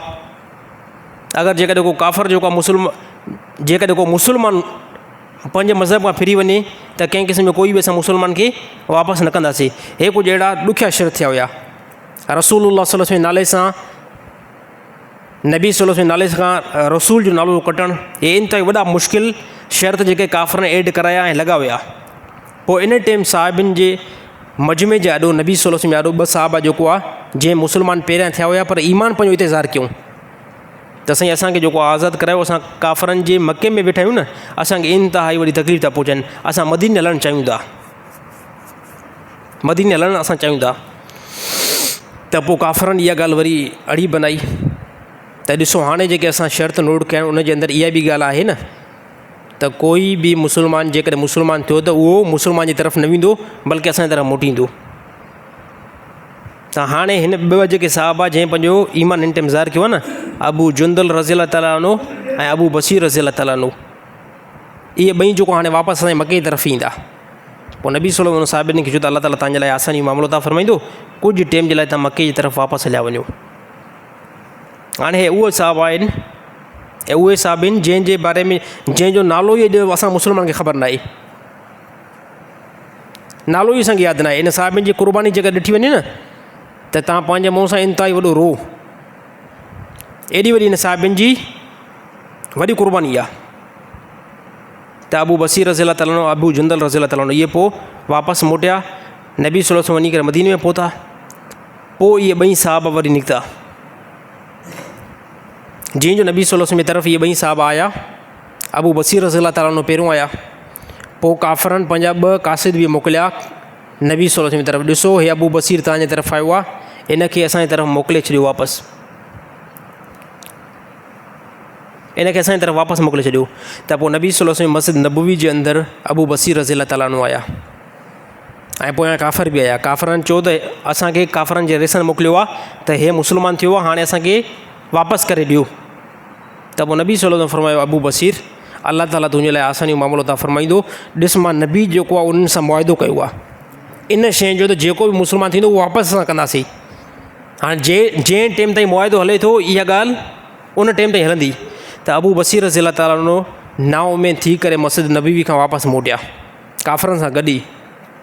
2 काफ़र हुया, उन हिकिड़े काफ़र जी तलवार जेकी आहे न उन ॿियनि खे तलवार हुई, हिकिड़े काफ़र खे तुंहिंजी तलवार ॾाढी ज़बरदस्त आहे, हे इंसान जी नेचुरल आहे, इंसान जी का बि हिकिड़ी शइ हुजे उनजी तारीफ़ कयो न त उनजा हाली कन उभा थींदा आहिनि। त अबू बसीर रज़ियल्लाहु ताला अन्हु फरमाए तलवार हिन खां हिकिड़े हिसाब सां कढणी पवंदी, उहा कीअं जी तलवार जी तारीफ़ कयां, ऐं तलवार जीअं मुंहिंजे हथ में ईंदी न पोइ हिनजी एसी जी तेसी थो कयां। पोइ अबू बसीर रज़ियल्लाहु ताला अन्हु फरमाए तुंहिंजी तलवार ॾाढी ज़बरदस्त आहे, इहा तलवार थोरी ॾींदे। काफ़र जो तलवार वरी ख़ानदानी क़िस्म जी आहे। हीअं जो काफ़र तलवार खोली ऐं अबू बसीर रज़ियल्लाहु ताला अन्हु खे हथ में ॾिनई। हथ में ईंदे अबू बसीर रज़ियल्लाहु ताला अन्हु उन तलवार सां काफ़र जी मुंडी खे लाहे छॾियो। फ़िलहालु काफ़र उहो उते ई मरी वियो। ॿियो काफ़र भॼंदो वियो नबी सल्लल्लाहु अलैहि वसल्लम जी तरफ़ त साईं तव्हांजो मुस्लमान असांजे हिकिड़े काफ़र खे मारे चुको आहे। नबी सल्लल्लाहु अलैहि वसल्लम खे इहो अमल जेको आहे बहितर न लॻो। छाजे करे त इहो काफ़रनि सां जेको मुआहिदो थियल आहे न उनजे ख़िलाफ़ वर्ज़ी थिए पई। त पोइ नबी सल्लल्लाहु अलैहि वसल्लम अबू बसीर रज़ी ताला उनो खे जो त मां जॾहिं तोखे नबी मना कयमि त उनजी तरफ़ वापसि मोटणो आहे त तूं उनखे क़तल छो कयो। पोइ अबू बसीर रज़ी ताला उनो हितां निकिता, मके वापसि न विया, मके वापसि कंहिं क़िस्म जो कोई बि न विया। एॾे मोटी करे पोइ हिकिड़ी मदीना खां तक़रीबन 200 या 150 किलोमीटर ते हिकिड़ी वादी आहे, उते अबू बसीर रज़ी ताला उनो रहणु शुरू कयो। उते रहणु अबू बसीर रज़ी ताला उनो शुरू कयो। उते शुरू कयो त पोइ अबू बसीर सां अबू जुंदल रज़ी ताला उनो बि गॾु थिया, जेके पोइ हिते साहिबी रहियल हुयो। पोइ ईअं जेके बि मक्का खां मुस्लमान थी करे निकिरनि पिया न, इन साहिबी जो उन चट्टान में रहंदा वञनि पिया। पोइ इहे 60 साहिबा थी विया हिते। जॾहिं 60 साहिबा थी विया न, पोइ काफ़रनि जो कोई बि मजमो अचे पियो न, उनखे ख़तमु करणु ऐं मारणु इंतिहाई उनखे आसानु लॻे पियो साहिबनि खे। पोइ काफ़र अची करे पाता भेण इहो असांजो मेन रस्तो आहे, जंहिंसां असां तिजारत बि कयूं था, कारोबार बि कयूं था, हे त असां लाइ इंतिहाई मुश्किल थी पवंदी। पोइ काफ़रनि जो त साईं अॼु खां वठी करे नबी सल्लल्लाहु अलैहि वसल्लम जी तरफ़ मोकिलियो, अॼु खां वठी करे जेको बि मुस्लमान थिए उहो तव्हांजे खाते में आहे। बसि हिकिड़ी महिरबानी कयो त इहे जेके 60 साहिबा फ़िलाणी चट्टान में रहंदा न, इन्हनि खे पंहिंजी तरफ़ वापसि घुरायो। हाणे अॼु खां वठी करे जेको बि मके जे अंदरि मुस्लमान थींदो उहो तव्हांजो मुस्लमाननि जो आहे, पाण वटि उनखे रहायो। पोइ नबी सल्लल्लाहु अलैहि वसल्लम अबू बसीर रज़ी ताला उन जी तरफ़ ख़त मोकिलियो। हाणे इन चट्टान में रहंदड़ में वॾे मोटो साहिबी अबू बसीर आहे, छाजे करे पहिरियों इस्लाम इन जो आहे, बक़ाया ॿियनि जो आहे न। पोइ नबी सल्लल्लाहु अलैहि वसल्लम ख़त मोकिलियो, ए अबू बसीर रज़ी ताला उनो, अलाह ताला आसानी मामिलो था फरमाए, हाणे तूं मदीने में अचु, तुंहिंजे लाइ पूरो मदीने जो शहर खुलियल आहे। अबू बसीर रज़ी ताला उनो साहिबनि ॿुधायो, उन टाइम जंहिं टाइम नबी सल्लल्लाहु अलैहि वसल्लम जो ख़त साम्हूं पियो न, अबू बसीर रज़ी ताला उनो जा आख़िरी लम्हात हुया, आख़िरी। बसि उन ख़त खे साम्हूं ॾिसी करे अबू बसीर नबी सल्लल्लाहु अलैहि वसल्लम उन ख़त खे अखियुनि ते लॻायो, ऐं जेतिरो उन साहिबी खे रोअणो हुयो उहो साहिबी रुनो। उहो इन एतबार सां रुनो, साहिबी ॾिठो त नबी सल्लल्लाहु अलैहि वसल्लम सां मुलाक़ात न थी, सोबत में ज़्यादा टाइम न रहियासीं, वॾी तकलीफ़ में जेको इस्लाम गुज़ारियोसीं, इन एतबार सां उन साहिबिन बक़ाया जेके साहिबा 59 साहिबा हुया न, उन्हनि चयो त नबी सल्लल्लाहु अलैहि वसल्लम जो ख़त ॾिसी करे अबू बसीर रुनो, ऐं रोअण खां बाद में अबू बसीर रज़ी ताला उनो इंतकाल करे विया। ऐं उते ई जेको आहे हिन टाइम अबू बसीर रज़ी ताला उनो जी क़बर साहिबिन बणाए छॾी, ऐं हिन टाइम बि अबू बसीर रज़ी ताला उनो जी क़बर उते ई आहे। कॾहिं बि मदीने में वञणु थिए न कॾहिं, त कंहिं बि अरब या शेख खां कंहिं अहले इल्म खां पुछा कंदो अबू बसीर रज़ी ताला उनो जेको साहिबी उन जी क़बर किथे आहे, त तव्हांखे ॿुधाईंदो 2 4 वांगुरु फ़िलाणी जॻह ते आहे। त इन तमामु ॻाल्हि मां मालूम थिए थो इस्लाम जेको हिन टाइम तव्हां घर वेठे जेको तव्हांजे घर में इस्लाम पहुचियल आहे, जेको तव्हां ला इलाहा इल्लल्लाह जो इक़रार कयो था, सर इस्लाम जो आसान जेको न पहुतो आहे तव्हां ताईं। इस्लाम आसानी सां न आहे पहुतो, वॾो मुश्किल सां इस्लाम आयो आहे। कॾहिं फ़ुर्सत मिले, कॾहिं टाइम मिले, उन साहिबिन जी हिस्ट्री खे पढ़ण जी कोशिशि कयो, त पोइ तव्हांखे एहसास बाद में थींदो आहे। असांखे त हैरानगी लॻंदी आहे त हे असांजा मुस्लमान इंडियन जी मूवी ॾिसी करे रोई पवंदा आहिनि। ईअं आहे न आहे साईं, को फिल्म जो सीन को लॻी वियो, फिल्म जो सीन इश्क ऐं मशूक़ी जी ॻाल्हि थी हली, उन में डायरेक्ट सॼी उनखे ॾिसी करे असांजा नादान मुस्लमान, यार इन खां वधीक अञा अहम केरु थिए। हाँ, अहिड़े मुस्लमान खां बेवकूफ़ खां अञा वधीक बेवकूफ़ केरु थिए। उहो जंहिंजो नालो ई फिल्म आहे, फिल्म जी माना आहे ड्रामेबाज़ी, सॼी शइ हुन में डीलिंग हूंदी आहे। हे जेको तव्हांखे रोअण वारो मंज़र ॾेखारींदा आहिनि न, इहो हिते रोई करे वरी साइड ते वॾो खिलंदा आहिनि। इनखे त इनजे करे त हिनखे चइबो न फिल्म। इन असांजा मुस्लमान हिन इंडियन मूवी जे सीन खे ॾिसी करे रोई पवंदा आहिनि। मां अखियुनि सां पंहिंजे ॾिठुमि, चङा भला रोई पिया, अड़े ख़ुदा जा बंदा छाजे कहां चई साईं, हे ओड़ो सीन जेको आहे न, हे ॾुखियो सीन हुयो। अड़े ज़ालिम, इहो हिते 3 सेकंड जी शूटिंग करे अलाह जो कसम बाद में साइड ते एतिरो खिलंदा आहिनि, एतिरो खिलंदा आहिनि जो तव्हां चवंदो हिननि जहिड़ो बदमाश दुनिया में कोई बि न आहे। त उनजे ॿारनि जेको मंज़र खे बि ॾिसण जी कोशिशि कयो। त अफ़सोस हिन टाइम थिए थो, अफ़सोस थिए थो, तव्हां इंडियन बॉलीवुड मुख़्तलिफ़ मूवियूं ॾिसी करे, ड्रामा ॾिसी करे असांजा मुस्लमान जा मर्द बि रोई पवंदा आहिनि, औरतूं बि रोई पवंदियूं आहिनि। कॾहिं असां मुस्लमान खे टाइम न मिलियो थो साहबा जी हिस्ट्री खोले करे कॾहिं तव्हां जेको आहे न रुनव। इन जे करे अहसासु कंहिं क़िस्म जो कोई बि न आहे। सॼे मजमे खां जेकॾहिं मां पुछां की फजर नमाज़ कंहिंखे पढ़ी आहे, हथ जेकॾहिं हक़ीक़त में खणणु शुरू कया न त मां सम्झंदो चंद माण्हुनि खां अलावा ॿियो कंहिं बि न पढ़ी हूंदी। मूंखे एतिरो यकीन आहे, चंद माण्हुनि खां अलावा फजर जी नमाज़ जेकॾहिं तव्हां हक़ीक़त पढ़ो न, इस्लाम जी हक़ीक़त, नबी जी तकलीफ़ूं, इस्लाम जूं तकलीफ़ूं, यकीन कयो त पोइ नमाज़ खे तव्हां छॾण जी कंहिं क़िस्म जी कोई बि कोशिशि न कयो आहे। तव्हां चवंदा हे जेको दीन पहुतो न, हे दीन ईअं न पहुतो आहे। हिन जे लाइ साहबा जूं हे बयानु जेको कयां थो न, सुमैया रज़ी अल्लाह ताला अन्हु, अम्मार बिन यासिर रज़ी अल्लाह ताला अन्हु जी मां शहीद थी, हे बयानु करे इंतिहाई सोलो, ॿ जुमिला आहिनि बसि पेश करे इहे जुमिला निकिरी विया ॿाहिरि। उन साहबी खां पुछा कर तुंहिंजी माउ जंहिं टाइम शहीद थी त कहिड़ी तकलीफ़ तुंहिंजे मथां पहुती हुई। अरे हिन ज़माने जे अंदरि अमर जेको आहे पंहिंजे मौत मरी थी वञे, असांजी माउ पंहिंजे मौत हली थी वञे, अबो पंहिंजे मौत जो इंतकाल करे, ऐं पुट एतिरो रोवंदा आहिनि, एतिरो रोवंदा आहिनि, हक़ीक़त में तकलीफ़ बि थींदी आहे, मुश्किल बि पहुचंदी आहे, ग़म बि थींदो आहे त यार अबो इहो मूंसां 40 साल गॾु हुयो, नंढाप खां वठी मूंखे इन पालियो आहे, अम्मा जेकी मुंहिंजी माउ आहे नंढाप खां वठी तरबियत न कई आहे। अमर जेकॾहिं पंहिंजे मौत इंतकाल करे वेंदी आहे, अलाह जो कसम नौजवान खां महीनो उहो सदमो लहंदो न आहे। ऐं तव्हां छा था सम्झो उन साहिबनि जी उन माइरुनि बि त उन्हनि खे पालियो हूंदो न, छा उन्हनि जी दिलि में मोहबत न हुई, साहिबनि जे दिलनि में उन्हनि जी माउ जे लाइ मोहबत न हुई? कसम खणां थो असां खां कई गुना वधीक हुई, छाजे करे असांजो ज़मानो शर वारो ज़मानो, त बि असां एतिरी माउ पीउ जी ताज़ीम कंदा आहियूं। असां इस्लाम खे सिर्फ़ु ॿुधो आहे,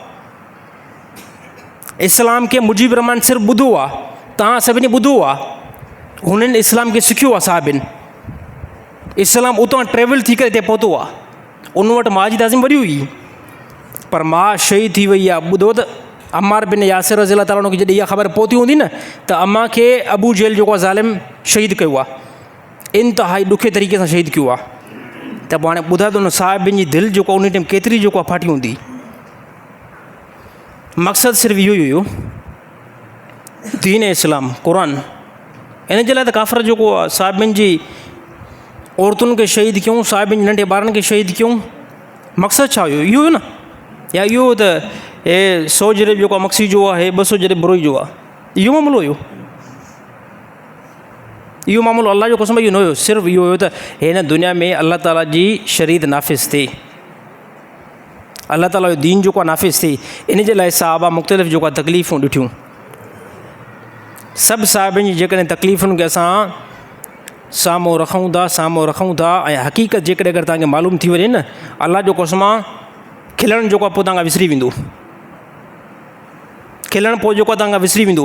नबी जी तकलीफ़ुनि खे जेकॾहिं साम्हूं रखे करे पढ़ंदव न, हे जेको असांजा नौजवान मज़ाक में लॻा पिया आहिनि, मश्करी में लॻा पिया आहिनि, होटलनि ते वेहण में लॻा पिया आहिनि न, अलाह जो कसम सभु कुझु तव्हां खां विसरी वेंदो पोइ।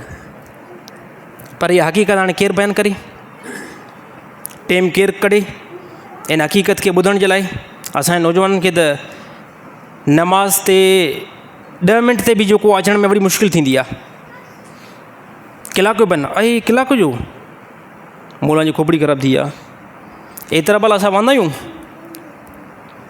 एतिरा असां भला वांदा आहियूं जो कलाकनि जो बयानु ॿुधूं, कलाक असां बयानु 3 कलाक जी मूवी असां उहो टेक लॻाए करे जेको न हीअं वेहंदा आहिनि बिल्कुलु, ए साम्हूं टेक लॻाए करे 3 कलाक जी शूटिंग हले थी, मूवी हले थी, 3 कलाक जी मूवी, कंहिं क़िस्म में कोई बि टेंशन न आहे।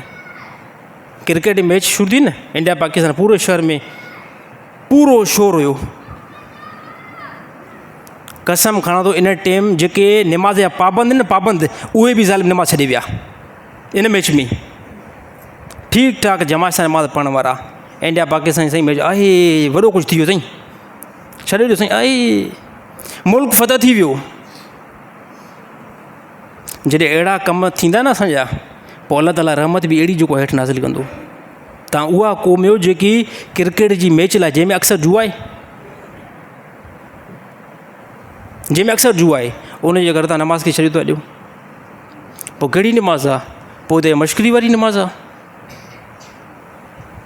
पोइ त हे सिर्फ़ु जेको आहे दिलि कढण वारी नमाज़, दिलि कढे थी मां नमाज़ पढ़ंदो, दिलि नथी कढे मां नमाज़ नथो पढ़ां। पोइ नमाज़ तूं दिलि लाइ थो पढ़ी, अलाह लाइ थोरी थो पढ़ी, अलाह लाइ उहा नमाज़ आहे। अल्लाह लाइ उहा नमाज़ आहे। मुंहिंजी दिलि नथी कढे, मां नमाज़ पढ़ां थो। मां बीमार आहियां, मां नमाज़ पढ़ां थो। मूंखे पोइ ते हज़ारे मामला थियनि, मां टाइम कढी करे मां नमाज़ पढ़ां थो।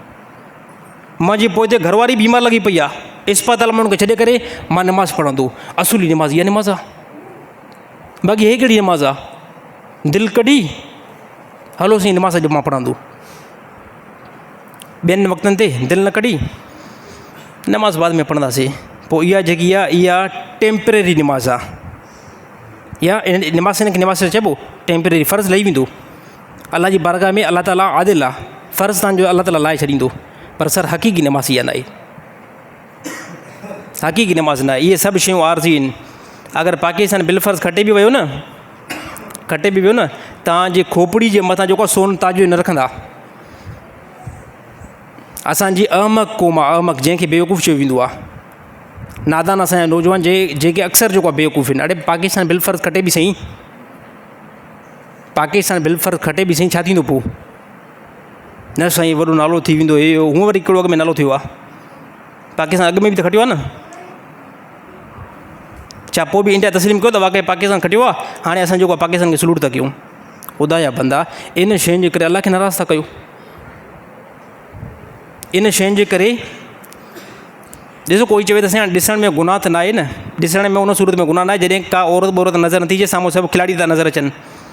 त मां बि चवां थो कंहिं क़िस्म जो कोई बि ॾिसण में गुनाह न आहे। उन टाइम गुनाह यकीन तौर ते थींदो जंहिं टाइम अलाह ताला जी इबादत खे तव्हां छॾे ॾियो,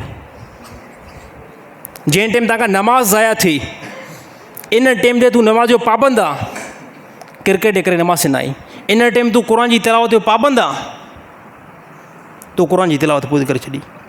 इन टाइम तूं ज़िक्र जो पाबंद आहे, तूं ज़िक्र खे छॾी ॾिनो वञी करे क्रिकेट जी मैच ते वेठी। त तौबा इस्तग़फ़ार कयो, तौबा इस्तग़फ़ार कयो। मुस्लमाननि जो इहो कमु न आहे, मुस्लमान जी इहा तहज़ीब न आहे, मुस्लमान जो इहो कल्चर न आहे। जंहिं ट्रैक ते हिन टाइम असां हली पियूं त ख़सारो ॾिसंदा, ॿियो कुझु न ॾिसंदासीं, कुझु बि न ॾिसंदासीं, ख़सारो ॾिसंदासीं। मां बार बार चवंदो आहियां त दुनिया में साहब जो नालो, रसूलुल्लाह सल्लल्लाहु अलैहि वसल्लम जो नालो 1500 साल अल्लाह जो कसम गुज़री चुका आहिनि। एतिरो नालो मशहूरु छो आहे? छो नालो मशहूरु आहे? नबी जो नालो असां केतिरो ताज़ीम सां खणूं था, छो नालो एतिरो मशहूरु आहे? अबू बकर रज़ियल्लाहु ताला अन्हु जो नालो एतिरो असां ताज़ीम सां छो था खणूं? उमर रज़ियल्लाहु ताला अन्हु जो नालो असां एतिरो ताज़ीम सां छो था खणूं? का ॻाल्हि आहे जो असांजी दिलनि मां उनजी मोहबत नथी निकिरे? का ॻाल्हि आहे? अलाह जो कसम इहा ई ॻाल्हि आहे। उन्हनि अलाह ताला जे दीन खे पंहिंजे कुल्हनि ते खयो, हक़ीक़ी मक़सदु सम्झो। अलाह जी शरीयत खे दुनिया जे अंदरि फैलाइण जी उन्हनि कोशिशि कई। इन जे करे हे 1400 साल आहिनि, 1400 साल ॿिया इन सां गॾु प्लस कयो, 1400 साल ॿिया बि गुज़रनि। साहबा ऐं रसूल जो नालो मुहबत मुस्लमान जे दिलि जे अंदरि ईअं ई जेको अगरि कंदी वेंदी। ऐं जेकॾहिं तव्हां था निकिरो अलाह ताला जी दीन जे लाइ, तव्हां निकिरो अलाह ताला जी दीन जे लाइ, त अलाह ताला तव्हांजो बि जेको आहे मक़ाम दुनिया जे अंदरि इंसाननि जी दिलि में अंदरि विझी छॾींदो। तव्हांजो मक़ाम बि। केतिरा असांजे सिंध जे अंदरि वॾा आलिम थींदा आहिनि, त मां ॿुधायां थो हर ज़माने में अहले इल्म जो क़दुरु कंदा कयो। इन्हनि जी निस्बत जेकी आहे नबी बयानु कई आहे, इहा तमामु वॾी बयानु कई आहे। अल उलमा वरसतुल अंबिया। आलिम, ख़ुदा जो कसम खणी करे ॻाल्हि कयां थो न, आलिम जेकॾहिं तव्हांखे बिलफ़र्ज़ ग़लती कयो त उन ते तव्हांखे जूता ठोकिन न, त बि उनजो एतिराम कंदा कयो। कहिड़ी ॻाल्हि ते? कहिड़ी ॻाल्हि जे लाइ? अगरि उहा तव्हांखे कुझु ॻाल्हि चवनि था न, उहो चङा ई था चवनि। इन्हनि जी जेकी निस्बत आहे न आम पब्लिक खां, अलाह जो कसम मथे आहे। हे नॉर्मल बंदा न आहिनि। इन्हनि जी जॾहिं तव्हां इज़त करणु शुरू न कंदव न, इज़त न कंदव न, ख़ुदा जेको आहे तव्हां खां अहले इल्म कढे विझंदो। काफ़ी असांजा बेवकूफ़ जाहिल मुस्लमान जेके आलमनि जे मथां वॾी बकवास कंदा आहिनि, वॾी बक। मां ॿुधंदो त आलमनि खे गारियूं बि ॾियनि था। घटिया क़िस्म जा असांजा माण्हू, घटिया क़िस्म जा। कसम खणंदो जंहिं बि आलिम खे गार बार ॾिनी न, उनजी नसल में एतिरी जहालत घरे करे वेंदी आहे, एतिरी जो उनजी नसल में कॾहिं बि अहले इल्म जी रोशनी ईंदी बि न आहे। इन जी निस्बत जेकी नबी बयानु कई आहे, अल उलमा वरसतुल अंबिया। आलिम केरु आहिनि? नबियुनि जा वारिस आहिनि। कहिड़े एतबार सां? नबी जेको इल्मु ॿुधाए थो न, त 1400 साल खां बाद में इहो इल्मु अल्लाह ताला कंहिंजे हवाले कयो आहे? अल्लाह ताला हिन ज़माने में अहल इल्म जे हवाले कयो आहे। ॾिसो असांजे सिंध जे अंदरि अल्लाह ताला असांजी सिंध जे अंदरि तमामु वॾा बहितरीनु संजीदा आलिम जेको आहे पैदा थिया, जंहिंजी मोहबत हिन टाइम ताईं असांजी दिलि में अचे थी। साईं अब्दुल करीम बेरवर आहे। काफ़ी ॾिसो मां ज़िंदगी में बि न ॿुधो आहे, मां साईं खे ॾिठो ई न आहे। जंहिं टाइम शायदि साईं अब्दुल करीम साहिब जी वफ़ात थी हूंदी न, मूंखे लॻे थो उन टाइम शायदि मां पैदा बि मुश्किल हुजां, पैदा बि न हुजां। मुसाफ़ो मुलाक़ात परे जी ॻाल्हि आहे, पर हे ॾिसो हे उन आलिम जी हक़ानियत दलील करे थी, उन सां मुलाक़ात न आहे थियल, उन सां मुसाफ़ो न आहे थियल, उनखे साम्हूं लाइव करे ॾिठो बि न आहे, दिलि में मोहबत अल्लाह ताला विझी छॾी आहे। हे असरु आहे उनजी बुज़ुर्गी जो असरु आहे। साईं जे बारे में मशहूरु वाक़िया उन में वाक़िअनि में हिकिड़ो तव्हांखे ॿुधायां पियो। मूंखे कंहिं ठीकु ठाक जेको आलिम इल्मु ॿुधायो त साईं पंहिंजे नुंहनि जे आॾो साईं अब्दुल करीम साहिबु कॾहिं बि नुंहनि खे साईं ॾिसण जी कोशिशि न कई। जॾहिं पुटनि जी शादी कराई न त उन नुंहनि खे बि पर्दो कराए छॾियईं, ऐं हिन टाइम उन्हनि जो औलाद में बि ठीकु ठाक उहो जेको असरु हले थो। साईं अब्दुल अज़ीज़ साहिब खे ॾिसो, साईं अब्दुल मुजीब साहिब खे ॾिसो, उहो ई तक़वा ऐं उहा ई परहेज़गारी हलंदी अचे थी। ॾिसो साईं पाण फ़ोटू जा तस्वीर जा क़ाइल बिल्कुलु बि न हुया, तस्वीर जा क़ाइल बिल्कुलु बि न हुया, क़ाइल न हुया। अल्लाह ताला बग़ैर तस्वीर खां हज बि कराए छॾियो। हे जहाज़ हाणे निकिता आहिनि, पहिरियों जेको आहे समंदरी जेको जहाज़ ते वञी करे माण्हू हज कंदा हुया। त साईं अब्दुल मुजीब साहिब सां जॾहिं मुंहिंजी मुलाक़ात थी त साईं साफ़ तौर ते इहा मूंखे वज़ाहत ॿुधाई त वालिद साहिबु अब्दुल करीम साहिबु बग़ैर तस्वीर खां हज ऐं उमिरो करे आया हुया। असरु हिन टाइम औलाद जो आहे। साईं कॾहिं ज़िंदगी में पाण तस्वीर न कढाई। साईं अब्दुल अज़ीज़ में अब्दुल मुजीब में बिल्कुलु सख़्तु मौक़ुफ़ अथनि।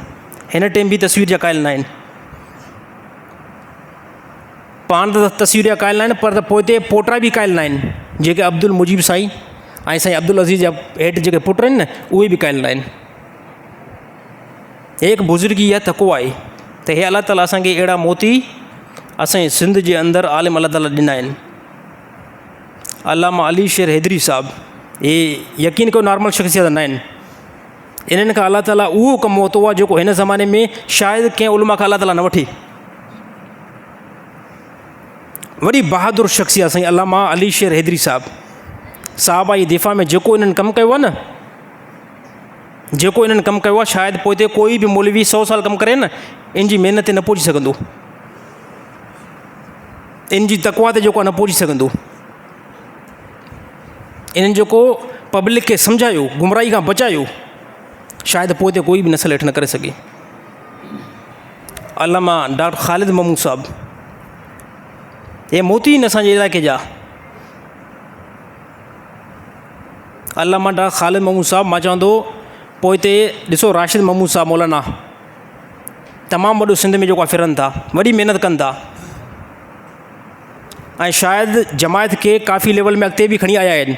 पर मां पोइ बि अल्फाज़ ॻाल्हि बार बार कंदो आहियां त जेको कमु डॉक्टर ख़ालिद महमूद साहिबु पंहिंजे ज़माने में करे सघनि पिया न, जंहिं जॻह ते डॉक्टर ख़ालिद महमूद साहिबु बीठा हुया न, उन जॻह खे राशिद महमूद साहिबु पूरो नथा करे सघनि। कंहिं शख़्सियात जे वञण खां बाद में उन शख़्सियात जी जॻह वठणु इंतिहाई मुश्किल आहे। ईअं न आहे त को मौलाना राशिद महमूद साहिबु जेको आहे नॉर्मल को कमु था कनि, सिंध लेवल ते वॾो कमु था कनि।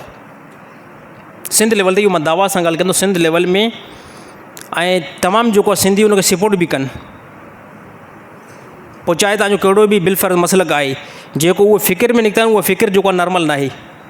दिलेर बंदा आहिनि ऐं अल्हम्दुलिल्लाह दिलेर जा पुट आहिनि। ऐं लास्ट में ॻाल्हि कंदुमि मौलाना फज़लुर रहमान साहिबु, इन जे मथां अक्सर माण्हू जेको आहे तमामु वॾी बक कंदा आहिनि। मां कसम खणंदो, इख़्तिलाफ़ थी सघनि था, एतिराज़ थी सघनि था, कमी कोताही थी सघे थी, पर यकीन कयो न मौलाना फज़लुर रहमान का नॉर्मल नंढी का शख़्सियत न आहे। माण्हू मिंट बकवास कंदा आहिनि, साईं हे हीअं ॾिसो मोहतरमा जे ज़माने में मोहतरमा सां गॾु, फ़लाणे ज़माने में फ़लाणे सां गॾु फ़लाणियूं शयूं जेको आहे मौलाना कयूं। अड़े ख़ुदा जा बंदा, तव्हां 3000 किलोमीटर परे वेही करे जेकी गुफ़्तगू कयो था, उहा तव्हां सिर्फ़ु ॿुधल जेको ॻाल्हि था कयो। जेको तक़वा, जेकी परहेज़गारी मौलाना फज़लुर रहमान में आहे न, शायदि कंहिं उलमा में हुजे। इन टाइम ख़बर न पवंदी, इन टाइम हलो, जंहिं टाइम इहा शख़्सियत हथ मां वई न, पोइ अल्लाह जो कसम मौलाना फज़ल रहमान जे वञण खां बाद में न मौलाना फज़ल रहमान जी जॻह कोई बि न वठी सघंदो पूरी जमियत जे अंदरि। त उलमा कहिड़े बि मसइले सां वाबे सां उलमा जो एतिराम इंतिहाई ज़रूरी आहे। अल्लाह ताला हुननि खे हिकु तमामु वॾी लेवल ॾिनी आहे ऐं इहा हिकिड़े के नॉर्मल बंदे खां न तमामु वॾे शेखुल हदीस खां ॿुधो आहे त पीर ज़ुल्फ़कार रहमान नक्शबंदी नॉर्मल बंदो न आहे। अल्लाह जो कसम उहो साहिब निस्बत आहे। उन इहा ॻाल्हि कई त मौलाना फज़ल रहमान साहिबु अच्छा उन ॻाल्हि या उन्हनि जे कंहिं मुरीद ॻाल्हि कई हुई मौलाना फज़ल रहमान हिकिड़ो टाइम बि असां उनखे तहजुद खां ख़ाली जेको न आहे ॾिठो हिकिड़ो टाइम बि। तव्हां त नमाज़ न आहे पढ़ंदा जुमे ते नमाज़ पढ़ण वारो जो मौलाना फज़ल रहमान खे ॻाल्हाए त पोइ यार ज़ुल्म आहे न। जुमे ते नमाज़ पढ़ण वारो सिर्फ़ु जुमे जी बरक़ातूं पढ़ी करे मार्केट खां पतली गली खां ॿाहिरि निकितो पियो आहे ऐं उहो चए त मौलाना फज़ल रहमान न आहे मां मञींदो ई न आहियां। त तुंहिंजे मञण सां मौलाना फज़ल रहमान खे कंहिं क़िस्म जो कोई बि फ़र्क़ु न पवंदो। बाक़ी उलमा जी इज़त जेकी आहे वैल्यू उहो दिलि में रखण जी कोशिशि कंदा कयो।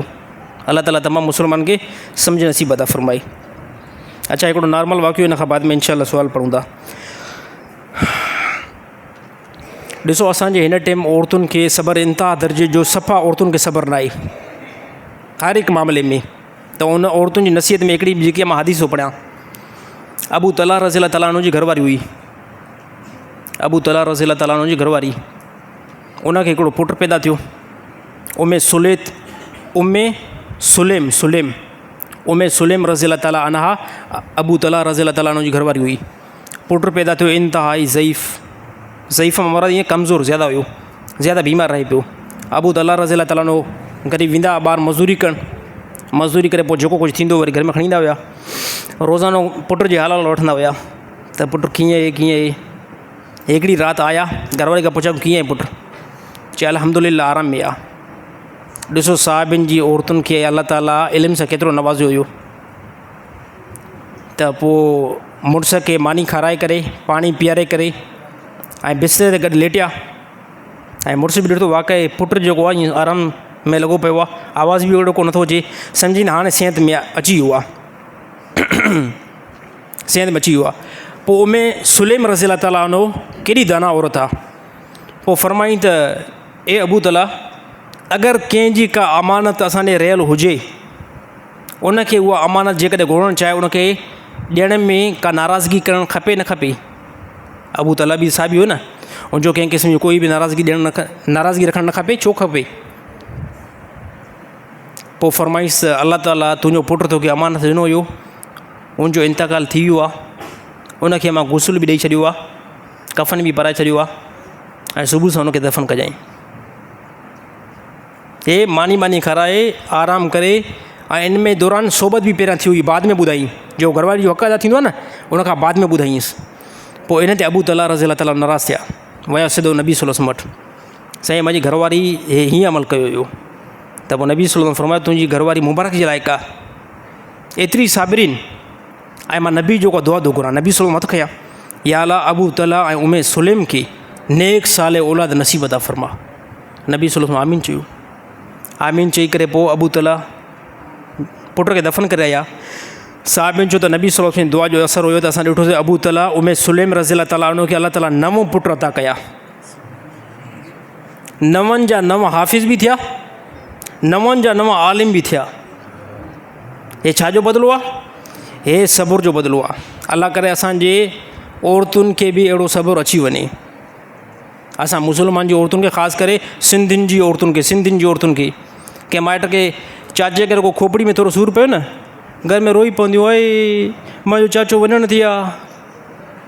मुड़ुसु अॻे ई जेको आहे बेरोज़गार मुड़ुसु डिप्रेशन जो मरीज़ कंहिंखे पेट में माइटनि खे सूरु पए न असांजे चाचे खे पेट में सूरु पियो हाणे जल्दी हलूं त इन ॻाल्हि में मां चवंदो आहियां पठान जूं औरतूं जेके अल्लाह जो कसम वॾियूं जेको आहे सख़्ती ॾियनि मिज़ाज में हिकिड़ो पठान चइबो चए आपकी जो सिंधियूं अच्छा उर्दू मूंखे घटि ईंदी यार चए सिंधियुनि जूं जेको मायूं आहिनि न चए तव्हां ॿुधायो त एतिरियूं कमज़ोर आहिनि मिंट रोई पवंदियूं आहिनि चए यकीन कयो असांजे पठान जूं जेको मायूं आहिनि न वॾियूं दिलि आहिनि चए अगरि को मरी बि वञे न भाउ अबो इंतकाल करे वियो आहे माइट इंतकाल करे वियो आहे कंहिं क़िस्म जो फौरी तौरु रोअण जो कंहिं क़िस्म जो कोई बि जेको आहे बहानो न कंदियूं चवंदो ठीकु आहे, अलाह ताला उनखे मग़फ़िरत करे आसानी जो मामिलो था फ़रमाए। त मौक़ो कॾहिं बिलफ़र्ज़ मिली बि वञे न, अगरि मौक़ो मिली बि वञे न, को पठाण खां को रिश्तो विश्तो मिली बि वञे न, आहियूं त सभु मुस्लमान न साईं, ॻाल्हि सम्झ में नथी अचे लॻे थो साईं। मां चवां थो कॾहिं बि अगरि को रिश्तो अगरि पठाण खां क़ौम खां मिली वञे न, त ओके करण में देरि न कंदा कयो। छाजे करे असां अलहमदुलिल्लाह मुस्लमान आहियूं, अगरि मिली वञे त बिस्मिल्लाह करे, ऐं इनशाअल्लाह उन मां जेकी नसल पैदा थींदी न, उन मां जेकी नसल तजुर्बो आहे, ठीकु ठाकु तजुर्बो आहे, उन मां जेकी नसल पैदा थींदी, अल्लाह जो कसम करणा थो, पुट जेके न ख़ानदानी क़िस्म जा दिलेर पैदा थींदा आहिनि। हे असरु आहे, क़ौम जो असरु आहे, हर हिकु क़ौम जो को न को असरु वञी करे निकिरंदो आहे। पठान सां कंहिंसां बिलफ़र शादी थी बि वई न, पठान औरतुनि सां, त इनशाअल्लाह जेके पुट जेके पैदा थींदा ठीकु ठाकु दिलेर थी पैदा थींदा। बसि इन ॻाल्हि खे साईं हाणे डिलीट करे छॾियोसि। अल्लाह ताला अमल करणी तौफ़ीक़ अता फ़रमाए। अॼु साईं लॻे थो टाइम तव्हां खां ख़ानदानी क़िस्म जो मथे वठी वियो आहे। अॼु भला ॿुधायो हक़ीक़त में बोर त न थींदा आहियो न? अॼु खुली करे ईअं सम्झो हिकु घरु आहे, बोर त कोई न थींदो न साईं। अलाए बोर थींदो पोइ हथु मथे कंदा कयो साईं, हाणे सफ़ा कमु चढ़ी वियो आहे, हाणे असांखे हथु कढण जी कोशिशि कयो।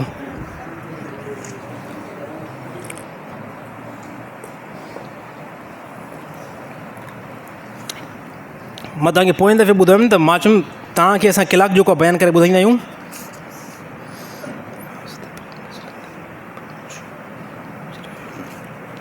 मां अॻे में ॻाल्हि ॿुधायुमि त तव्हां बयानु मुंहिंजो कलाक हिकिड़ो ॿुधंदा आहियो। यकीन कयो तव्हांजे लाइ मां 3 कलाक मुतालो कंदो आहियां। हिते मां मस्जिद में कांई बि इहा ॻाल्हि ॿुधायां, अॼु तव्हांखे ॿुधाईंदो खोले करे सफ़ा। हिते मस्जिद में मां पहुचंदो आहियां 10 बजे, 10 बजे। हाणे हिते तव्हां नोट कंदा कयो, साईं मस्जिद में अचे थो 10 सवा 10 बजे, पोइ हिन टाइम ताईं मां तव्हां सां गॾु हूंदो आहियां। बसि 3 घंटा सवा 3 घंटा इहो मुताले में वेठा हूंदा आहियूं। छा बयानु हदीस करणी आहे, मसइलो हीअं सम्झाइणो आहे, हे मसइले जो जवाबु हीअं ई, त मां एतिरो टाइम वेहंदो आहियां। त तव्हांजे मथां हक़ आहे, तव्हां मां कलाक ॿुधो, ईअं न साईं। 3 घंटा तव्हांजे लाइ मुतालो आहे, तव्हां कलाक ॿुधो न बाक़ी। अल्लाह ताला अमल करणी तौफ़ीक़ अता फ़रमाए। हज़रत इब्राहिम अलैहिस्सलाम खे निमरूद बाहि में छो विझरायो? साईं इन जे करे विझरायो त इब्राहिम अलैहिस्सलाम तौहीदी ॻाल्हि कनि पिया, अल्लाह अकेलो आहे, ऐं अल्लाह खां अलावा हिन प्लेनेट अर्थ ते जंहिंखे बि तव्हां ख़ुदा मञो था न, इहो सभु अक़ीदो जेको आहे बातिल वारो अक़ीदो आहे, कुफ़र वारो अक़ीदो आहे। इन जे करे बाक़ी निमरूद जी का ज़ाती दुश्मनी न हुई, निमरूद जी ज़ाती दुश्मनी न हुई इब्राहिम अलैहिस्सलाम सां, सिर्फ़ु इहा दुश्मनी हुई पैगम्बर सां जेको दुश्मनी कंदो आहे न, जेको बि बंदो, त पैगम्बर जी ज़ातियात ते दुश्मनी न हूंदी आहे, ज़ातियात ते दुश्मनी न कंदा आहिनि। जेको पैगम्बर कोल थो फरमाए न, कोल जेको अल्लाह जी वधाइने थो ॿुधाए न, बसि इन ते दुश्मनी हूंदी आहे। त निमरूद जी जेकी दुश्मनी हुई न इब्राहिम अलैहिस्सलाम सां बाहि जे करे जंहिंजे लाइ विझराई, त इहो ई मसइलो हुयो, ॿियो कुझु बि मसइलो न हुयो।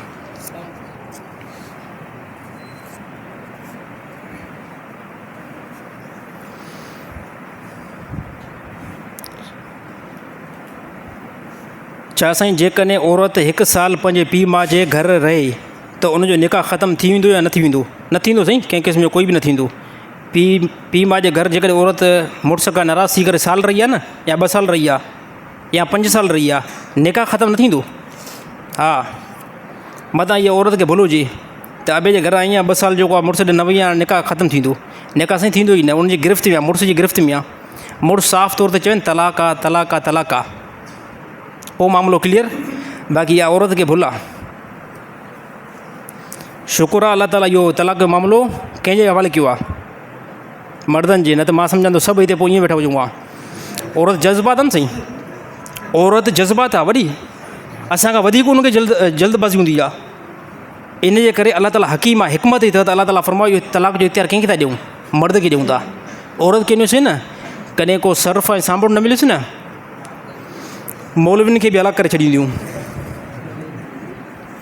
साईं तहज्जुदी नमाज़ जो को तरीक़ो ॿुधायो, केतिरियूं रकातूं पढ़णु खपनि? सुनत तरीक़ो इहो ई आहे त 3 हिसे में, राति जे 3 हिसे में तहज्जुद लाइ बीहो, 8 रकातूं सुनत आहिनि, 2 करे पढ़ो, ऐं जेतिरो उन में हिकु रकात में क़ुर ज़्यादा पढ़ंदो उहो मुस्तहब अमल आहे। पर जेकॾहिं कोई 8 रकातूं नथो पढ़ी सघे, 2 रकातूं पढ़ी करे ऐं दुआ घुराई त बि इहे तहज्जुद थी वेंदी।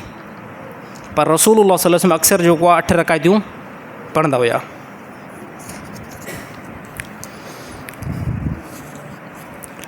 अगर कोई साहबा सां बुग़्ज़ रखे मरी वञे त उन जे जनाज़े में शिरकत करणु कीअं आहे? बिल्कुलु ग़लति आहे।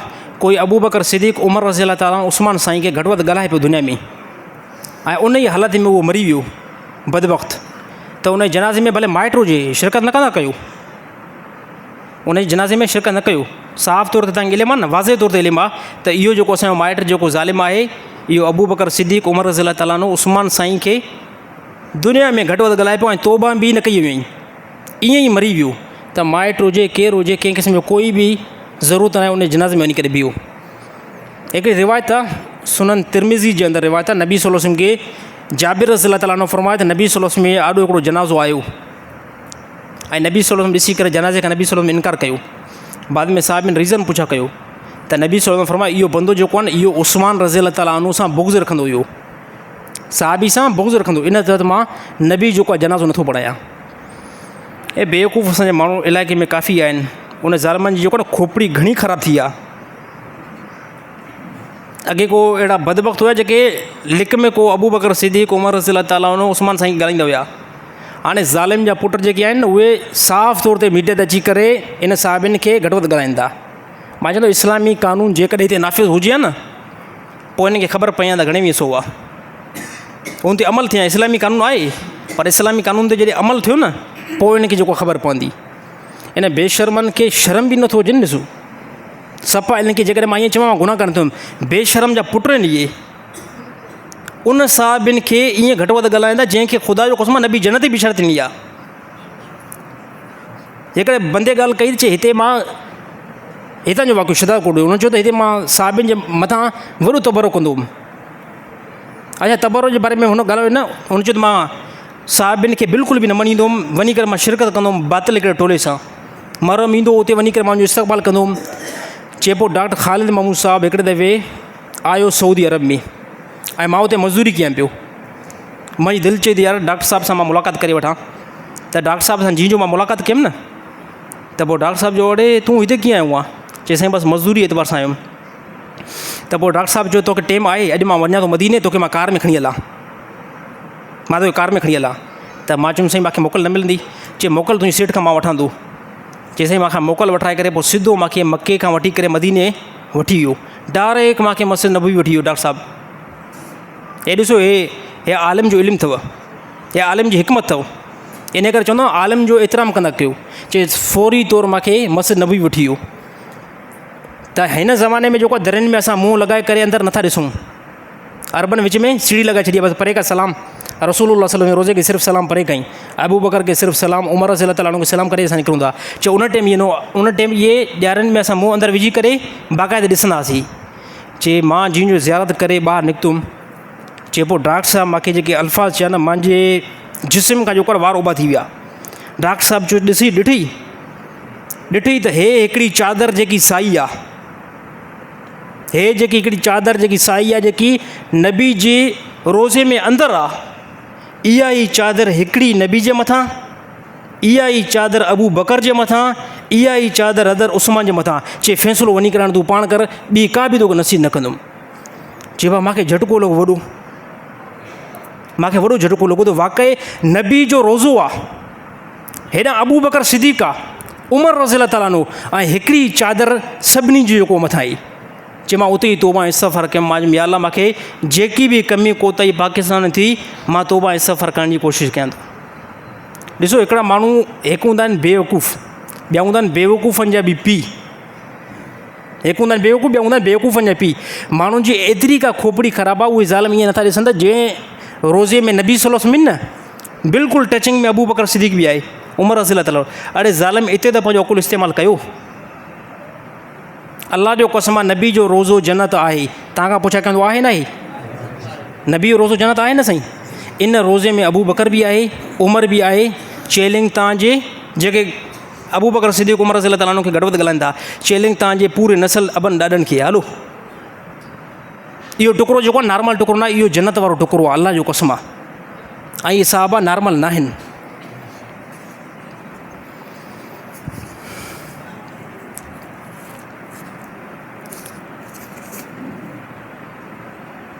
साईं मोबाइल में क़ुर मजीद हूंदो आहे ऐं उन ई मोबाइल खे असां वॉशरूम या बैतुल ख़ला में खणी वेंदा आहियूं, उहो अमल कीअं आहे? कोई मसइलो न आहे, मोबाइल आहे न उन में क़ुर मजीद आहे।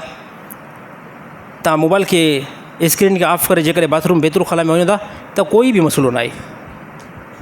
क़ुर खे किताबी शिकिल में खणी वञण तो ई न, बाक़ी हे जेको मोबाइल आहे न, इहो मोबाइल में अंदरि ई आहे, सिर्फ़ु एप्लीकेशन ई आहे। इन जो मिसाल हिकिड़ो मां हीअं ॾींदुमि, ॾिसो मां नमाज़ पढ़ाईंदो आहियां, मूंखे अल्हम्दुलिल्लाह क़ुर जो को हिसो यादि आहे, मां बैतुल ख़ला में वेंदो आहियां न, वेंदो आहे न, त क़ुर बि त मौजूदु आहे न, त जेको मुंहिंजे सीने में क़ुर मौजूदु आहे न, उहो मुंहिंजे किताबी शिकिल में न आहे, बल्कि मुंहिंजे सीने जे अंदरि आहे।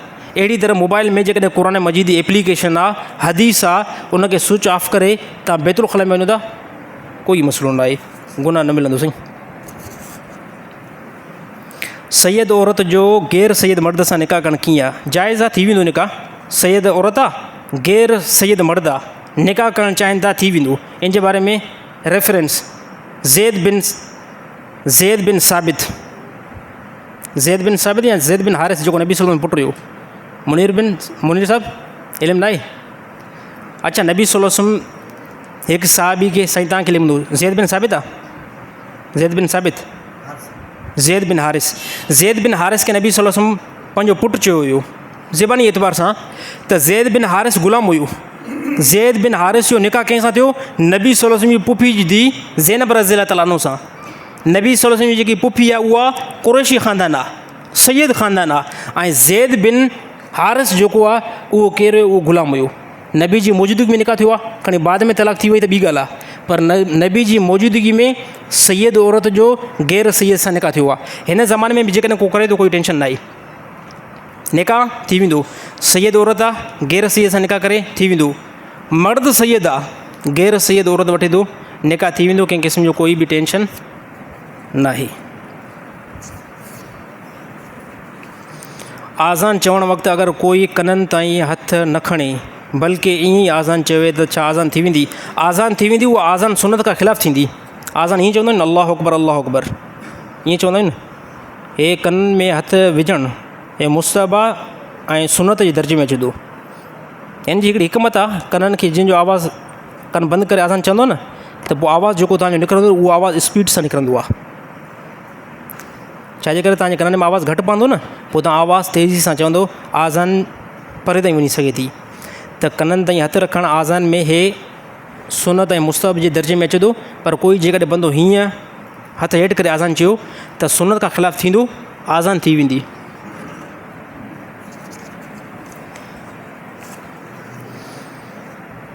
अगरि का औरत साहबा किराम सां बुग़्ज़ रखे थी, मसलन तौरु अबू बकर ऐं उमर ऐं उस्मान रज़ियल्लाहु तआला अन्हु सां, उन औरत सां निकाह करणु कीअं आहे? कंहिं क़िस्म जो कोई बि ज़रूरत न आहे। अहिड़ी औरत सां कंहिं क़िस्म जो कोई बि निकाह करण जी कोशिशि न कयो। जेकी साहबियुनि जी ताज़ीम नथी करे न, सुभाणे तव्हांखे बि सैंडलनि सां वठंदी। हा, जेकी साहबियुनि जी ताज़ीम नथी करे न, सुभाणे तो मुड़ुस जी इज़त कान कंदी। हिकिड़ी औरत आहे जेकी इस्लाम जा कुझु अहकाम, ॾिसो कुझु अहिड़ियूं औरतूं हूंदियूं आहिनि, तोसां मां शादी कंदमि हिकिड़ी शर्त ते। कहिड़ी शर्त ते? ॾाढ़ी कटराए। हे काफ़ी ऑफर थींदा आहिनि न, ॾाढ़ी कटराईंदे मां तोसां शादी कंदमि, त उन औरत खे जो कंहिं क़िस्म में कोई बि मूंखे ज़रूरत आई न। अॼु तूं ॾाढ़ी जो नालो वरितो आहे न, सुभाणे ज़ालिम ईअं बि चवंदी त कलमे खे छॾ, चवंदी त इनशाला न, पर सुभाणे दीन जे ॿिए कंहिं कम खां बि तूं मूंखे रोके सघे थी। त अहिड़ी का बि औरत आहे जेको पर्ची पढ़ीसीं, साहबा सां बुग़्ज़ रखे थी, या इस्लाम जी का अहिड़ी शइ आहे जंहिंखां तव्हांखे रोके थी, ज़रूरत न आहे। दुनिया में घणियूं औरतूं आहिनि साईं। मर्दनि खे नसीहत कंदो, औरतुनि जे मामले में टेंशन न कंदा कयो कॾहिं बि। असांजा घणा नौजवान पागल बिल्कुलु थींदा, हिते न थींदो, मां मरी वेंदुमि। कॾहिं कॾहिं ख़्याल वरी वॾा बि हूंदा आहिनि।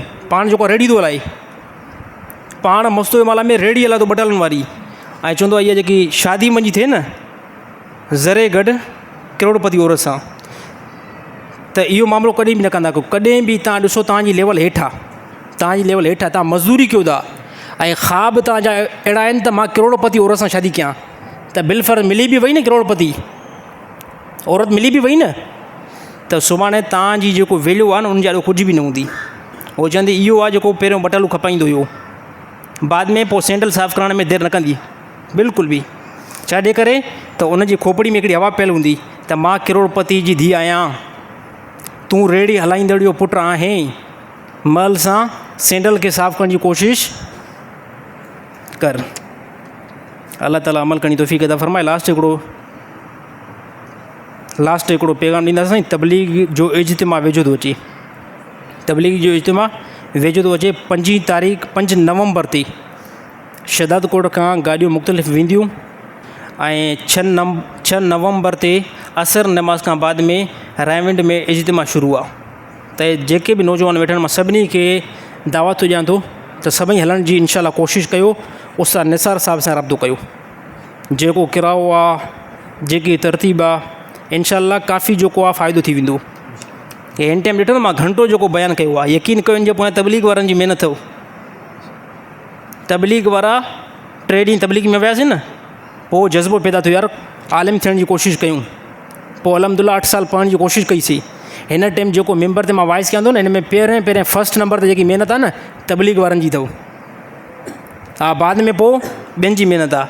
बहरहाल तबलीग में नौजवान जेके आहिनि न, उहो वक़्तु लॻाइण जी कोशिशि करणु वॾो इनकलाब ईंदो आहे। नंढड़ो हिकिड़ो वाक़ियो दिलि चई थी ॿुधायां, पोइ बसि कैंसिल कयूं था। मौसम बि सही थधी लॻी पई आहे, टेंशन न वठो। ॾिसो कीअं इनकलाब अची वियो। शुक्र अलहमदुलिल्लाह मौसम जो केॾो इनकलाब अची वियो, फौरी तौरु सर्दी। हे अल्लाह ताला जो निज़ाम, अल्लाह ताला सर्दी खे आम करे छॾियो आहे।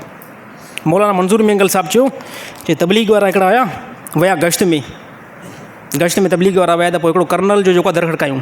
कर्नल जो जीअं दर खड़कायूं त पोइ तबलीग वारो अमीर साहब चई अल्लाह के वास्ते आओ मस्जिद में, कुछ दीन की बात होगी, ॻाल्हि हे हो वटसठ। पोइ अची करे कर्नल ठका जो जेको अमीर साहब खे मुंहं में चंबो कढायो, वॾो चंबो। त अमीर साहब ग़रीब रोए पियो, चंबो लॻो त रोए पियो न। पोइ हिकिड़ो ॿियो हुते जेको आहे न तबलीग में जेको गश्त मिलियो न, पोइ हिकिड़ो नंढे कद जो हुयो पर वॾो साईं ख़तरनाक माण्हू हुयो। उन जो अमीर साहब छोड़ो, मैं इसकी ऐसी की तैसी करता हूँ, 2 मिनट मूंखे छॾ। उन जो तबलीग वारनि जो कमु न आहे लड़ाई। चई न लड़ाई न, हिन खे कुझु मां सबक़ु सेखारींदुमि। हिन कर्नल खे चई कंहिं ज़माने में तूं बलोचिस्तान में आयो हुई, राति जो टाइम हुयो, पंहिंजी माई सां गॾु हुई, फ्रंट सीट ते तूं वेठे, तुंहिंजी माई वेठी हुई, ऐं कुझु जेको आहे गाॾियूं आॾो बीहारे करे क्लेक्शन सां तव्हांखे शूट करे साम्हूं बीठा, ऐं तूं गाॾी खां हेठि